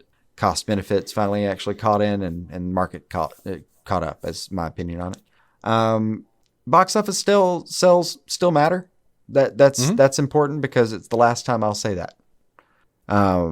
Like 2013 when this Superman hit is the last time that was really going to hit the same exact way. Yeah, in a lot of ways. Yeah. Different era begins. Some things will mimic the other ones, and some things will never change, but it will have always been changed pretty irrevocably again. All right, so just the context of Superman. Just down the street was Superman Returns, but in my opinion, that was a distant fucking memory by 2013. Mm-hmm. I barely remembered the thing existed by the time I was ready to go see this movie. It's a distant fucking memory by the time it hit home video. Yeah. Yeah. Not even something that was on my mind. I genuinely don't think much was on my mind except that I liked Superman. Yeah. The way you're contextualizing it, though, like, I had forgotten that Obama was in office. Yeah. And I was, as you were talking about that, I was like, yeah, you're right. Fucking Avengers came out the year before. Mm-hmm. Like, Zach and DC just really missed the mark on the kind of Superman, on the tone of the era that people were looking for. Well, so there's even a term, I forget what the term is. There's some term in pop music that refers to like 2010s pop. It's not millennial pop or something. It's not something that's generational, but there's a theory about just charted pop music in the 2010s. Mm-hmm. That shit was optimistic as hell. Mm-hmm. And, fast forward 10 years, not quite the same. Aughts, still not quite the same, but somewhere in the 2010s, it was all, a couple of really popular root songs, that kind of thing. Yeah. They were a pretty good, like, flag banner kind of song. I can't remember the name of that damn song. It was just, I was not listening to music in not new music in the 2010s. It's killing me. Until maybe 2015 or 16. I was, but it was just all in the indie side, or going back for albums, of course, but it was just all on the indie side. I'm deeply in my hipster era of music right that second. You listen to Mumford & Sons? God, no. Jesus, fuck. Accusing me of shit. Hey, look, people like lump them together, but I don't think it's fair. I was really into Avett Brothers. I still think they're a good band. I don't like Mumford & Sons very much, but just a whole genre I don't have any real space for. Yeah, no, I'm down for that. But yeah, it was interesting. It's interesting to think about because like DC from Warner Brothers' perspective, and of course, like following the success of the Nolan trilogy, we're of course going to want to be like, well, Christopher Nolan's got to do Superman. And he's like, I'm not going to direct that. But here's my guy, Zach. Well, one of my notes here was Nolan just had a huge Batman arc that reset the bar for everyone. Mm-hmm. Which I think that was important. But this was also the era, remember, where we all, like, the joke was like, yeah, video and animation, DC got it, but like on screen, fucking Marvel's all over it. Yeah, that's where it's at. Yeah, and that is a narrative that continued to permeate because people don't know how to talk about this shit. Yeah, I mean, I get that it has merit as like a decent start for a discussion, but there's more to it, of course. Yeah. And like Nolan had just come in though, and another big start for the discussion was like, oh yeah, DC's gritty and Marvel's happier. Like, yeah, if you're just looking at all the context and what really hit, yeah, if you're just watching fucking Heath Ledger, yeah, I bet it looks like that. Unless, you're looking at fucking Winter Soldier or some shit. Like, oh, suddenly it changes, but... Yeah, but you're not you're not remembering it against that. You're remembering it against Shawarma. Right. It's so annoying. It's like, I always got so tired of that argument. We're like, oh, Marvel's like happier and jokier. I'm like, they're not. They're not as formulaic as you're saying they are. They're not like as all in sync as you say they are. I promise you, they're not. But DC was trying to do that. Warner Brothers was like, oh yeah, well that's what's selling. Let's do Man of Steel. Yeah. I mean, they played with things as much as anyone else, but they did have reliable beats, like reliable comedy beats. And that like stuff like that wasn't as reliable in DC. Like, yeah, there were definitely category differences. And they tried to do a little funnier with Green Lantern, and I think like they just went like, "Oh yeah, that doesn't work." I'm like, "No, it's the bad editing that doesn't work. Things. Yeah, it's the bad writing and the bad editing that has the problem. Yeah. Like that's not the whatever, y'all." We've reviewed the actual the original script, and our humble determination was that had you stuck to that original script, I think you really would have done okay. Yeah, that by itself was not bad at all. The rest of that universe, though, in general, just the rest of the context. Yeah, the trailers for the movie were showing a lot of scope, right? Lots of action, big deal. Snyder was known for 300, Watchmen. Big cinematic striking thing. I mean, people weren't quite making fun of the slow motion thing being a trope of his yet, but it was coming. Everyone knew that. I mean, he definitely had his haters from Watchmen and 300. Oh yeah. I mean, he has a style that I love his style, but it's a choice he's making, and that's what happens when you make a style choice. Is it's gonna have people that just fucking don't like it. But yeah, the MCU's in their fucking golden era, man. And because the Avengers and Iron Man made $1 billion, suddenly every fucking thing has to make $1 billion, according to everyone. Yeah. And then Dark Knight came in and did some real damage itself. So everyone's thinking this was just cash cows just ready to be printed. But importantly, we got a gap here where like no Superman, and it's just the big guys not at the party.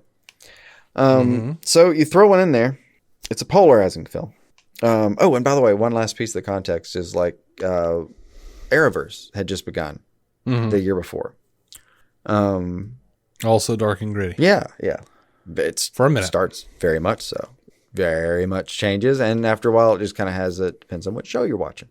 Right. But again, reliable beats in every corner of that. But Man of Steel hits with $668 million. I put in parentheses, let's just go with that. Again, the figures are not the most important part of what I'm talking about. Hits with roughly that. That's a good fucking showing. It could be better, but it's not a bad showing for a movie. Let's say they put 300 million in that. You doubled it. It's not bad. They're comparing it to $1 billion. We're already in the area where, expectations, me and you, we had a lot of expectations going into 2013, but like I said, mine were very nebulous, and I kind of knew the character. And then I certainly wasn't into following it the way we do now.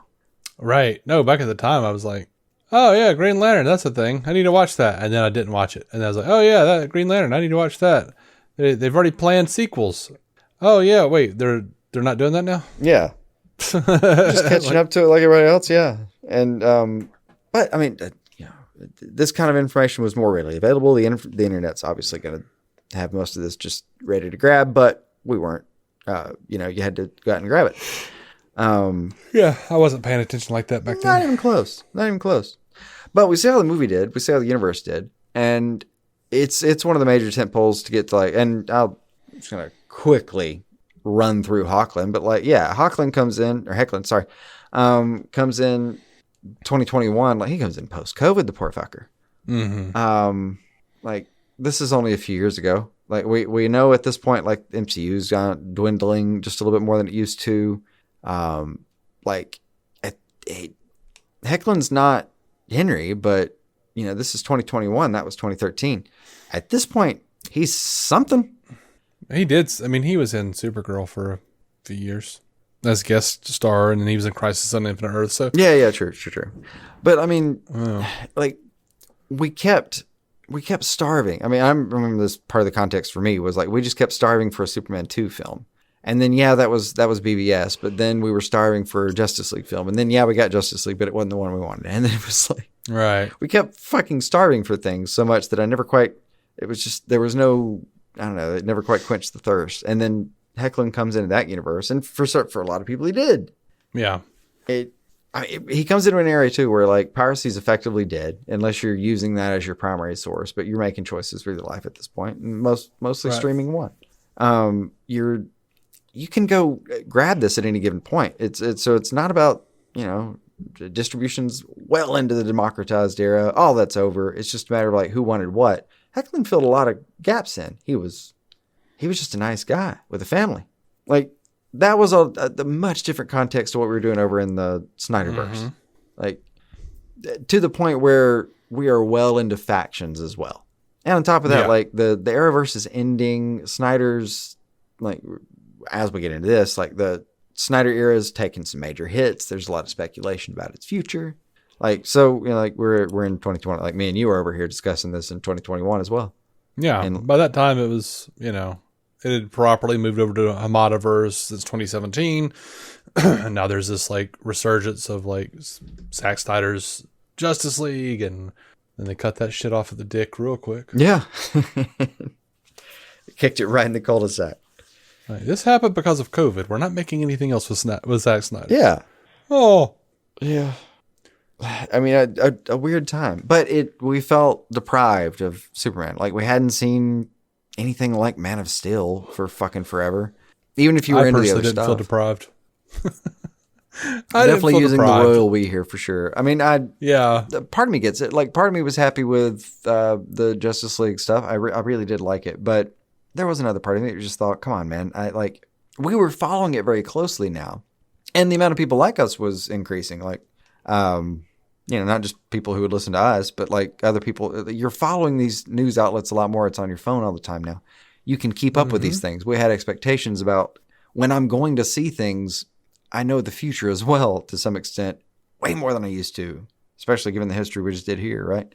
Mm-hmm. Like, I'm feeling a little bit hopeless about Cavill's Superman when I even fucking meet Hecklins in 2021. Like, you don't really know what it looks like at all, if there's going to be anything. You remember, like, the Twitter post or whatever the fuck it was, where he, like, plays the music and, like, raises the action figure in and out of the bottom of the screen? Remember Cavill doing that one? No, Cavill doing it? Yeah. No, not really. Kinda, maybe. I don't know. It was an odd moment. He's just like raising the Superman figure in and out of the bottom of the camera frame. Oh, yeah. Because everybody kind of took that it means something, and it didn't mean anything. In retrospect, I don't know if it actively meant nothing or if he was actually fucking with us, but it was pointless. I think he was trying to rally troops. A lot of it, I do think, was him putting stuff out there and trying to prove there was still interest and all that. Yeah. But anyway, the point was, as it stood, Hecklin had a ton of fans. Me and you, I mean, we did our general review of him, but I didn't meet him until I went and wrapped up the, I met him when the show premiered. We did the premiere when it came out. No, I mean, he didn't play it too differently than when he was on Supergirl. It was just the money was there. The money was there, yeah. When they actually put Superman and Lois, like the production value. And they really did put some in there. Which was funny because that was, I mean, when I think me and you were joking about it then, like, okay, we're putting more money into this version on the CW now than we are the actual fucking Cavill movie version. Okay. God help him. It took him, 3 seasons to get a suit that actually looked good on him? That's fair. Hecklin? That's like, fair. His suit was always like fucking way bigger than him. In retrospect, it just looks like he... Now that you say it, the answer was you should have just kept him in the shitty little S1. Mm-hmm. Like with the green car gag. That one looked fantastic. Yeah, that one. The Fleischer look. Yeah, that was absolutely. They might have put more care into that than they did the real costume for a second. Yeah, but I mean, the one he had in Supergirl, it looked cheap, but it looked like it was his body. Yeah, and then Superman and Lois, they tried to get so bulky and shit. I think they got affected by the Snyder Bros posting the memes of him next to Cavill and making fun of him, calling him Timu Superman or whatever the fuck it was. I forgot about that. Yeah, he wasn't bulky enough. Yeah. And so they gave him this like giant fucking suit, but he looks like a cartoon character, like with a tiny little neck, and then all of a sudden he's got like this like gigantic fucking bodysuit. And I mean, and I didn't understand because I'm like, the guy is ripped. Like the guy is in really good shape. Like he's not gonna look right when he's swole. He's supposed to look like a soccer player in his prime at best. I think that's his body shape. I think that's what it dictates. I don't. But unfortunately, I think Tyler got swallowed up a lot by just people either making fun of, or Snyder people making fun of Arrowverse and making fun of him. Yeah. And then once Henry disappeared, or was disappeared, whatever everyone just sort of went, whatever. And like Superman and Lois has his fans. This is a good fucking show, but I think culturally and it just gets lost. Yeah. There's too much going on around it, in front of it, beside it, and nearby it. The whole point, I guess, was to bring us to the idea of like, well, originally it was going to be like, how do you feel about meeting this new guy? But now it's more like, how do you feel about having met him?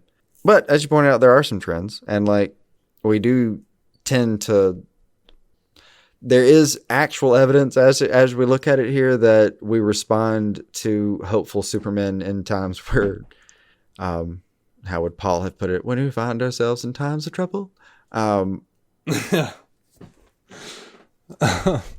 Superman, he whispers to me. Something about Pet It Be. But yes, like that. I didn't realize there's actual evidence until we've gone over it. But it does seem to wear out. And it fits now because, God, people love this fucking guy. Mm-hmm. And we're not having a great time when you look around. So, yeah. It's funny because Superman, it is, I hadn't thought about it until just now, I guess, but Superman has a lot in common with Star Trek in that way. Like, in good times, people watch it less and long for it less. But when things are rough in the real world, they need that optimism. And for the last several years on Star Trek, a lot of the fan complaints have been, God, it's so gritty and dark and just dour and fuck. Like, I thought this was supposed to be an optimistic future. And, and then you've got 7 of 9 running around in the Fenris Rangers, like blowing people away. And you're like, that doesn't feel too happy. Yeah, you know? That's not hopeful at all. That's not vibing. We just watched a lady torture Icheb, a young guy that, grew up in front of her eyes on Voyager as one of the Borg children that she helped raise, Yeah. And like, we're reintroduced to the guy just in time for them to kill him and torture him and kill him. And you're just like, Jesus God, what the fuck, Star Trek Picard? Why would you do this to us?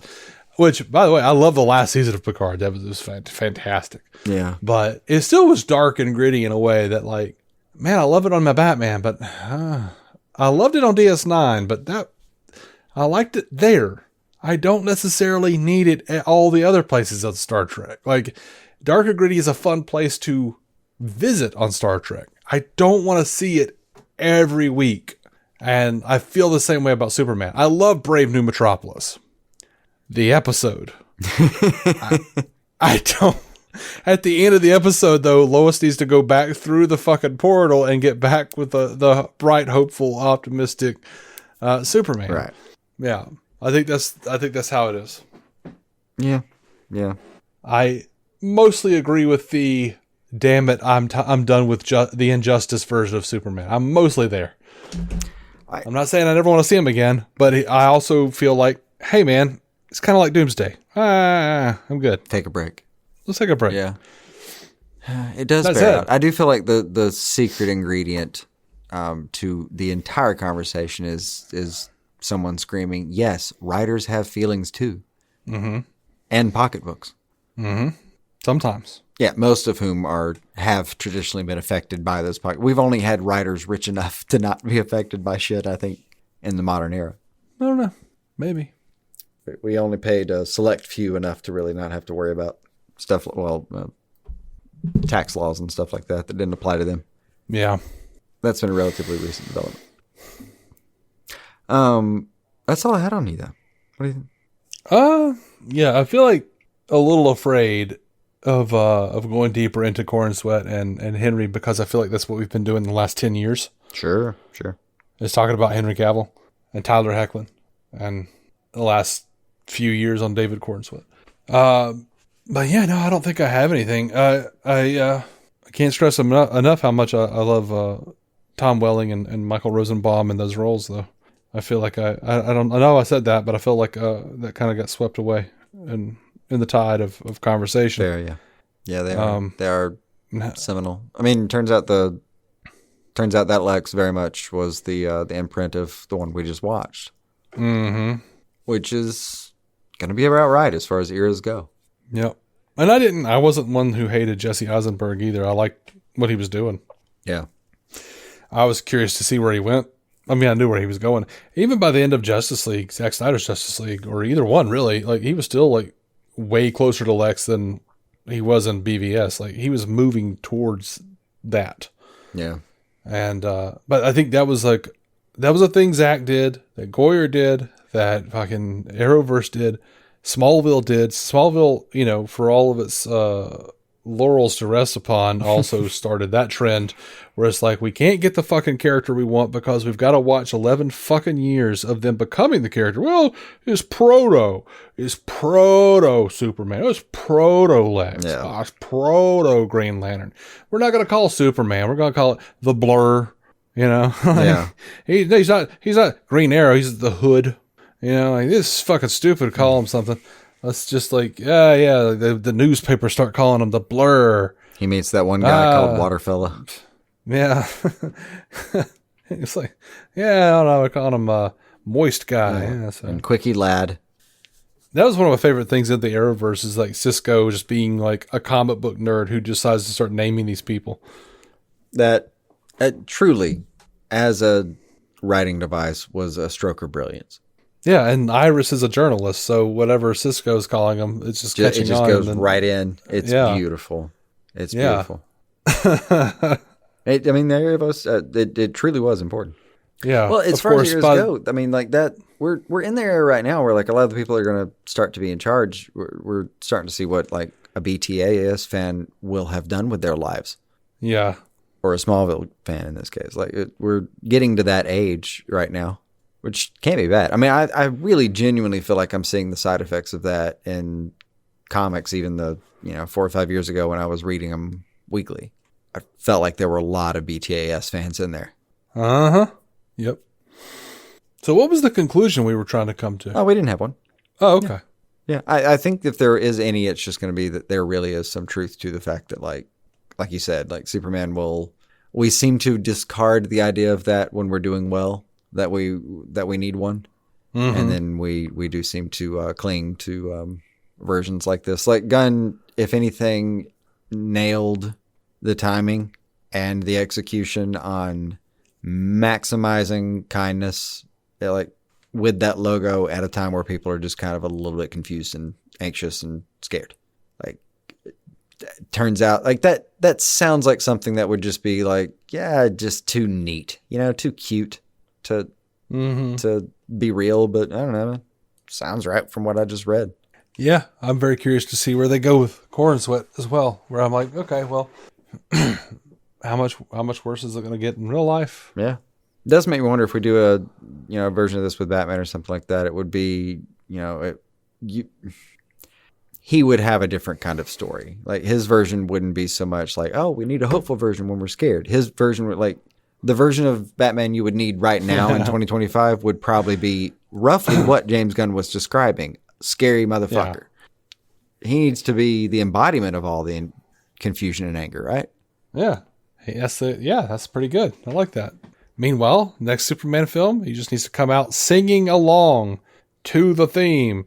It's cool to be good. Please be nice. You stupid motherfuckers die. Whoops. I mean, should be kind, not die. I would like it if he went on campaigns to do like simple things like, please wear helmets. I'm tired of picking you up. I just want to go on a vacation.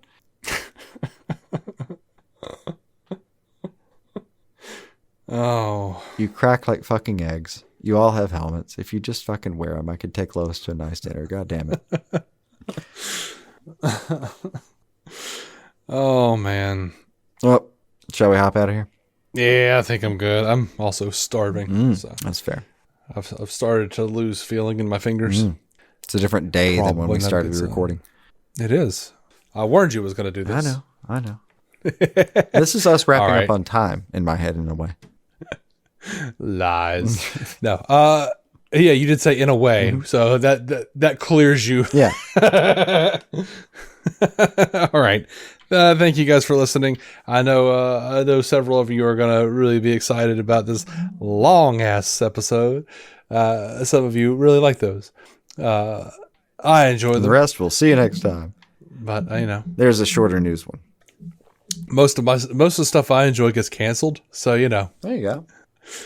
I it makes me feel a certain kind of way when I'm like, I like this. I just created it.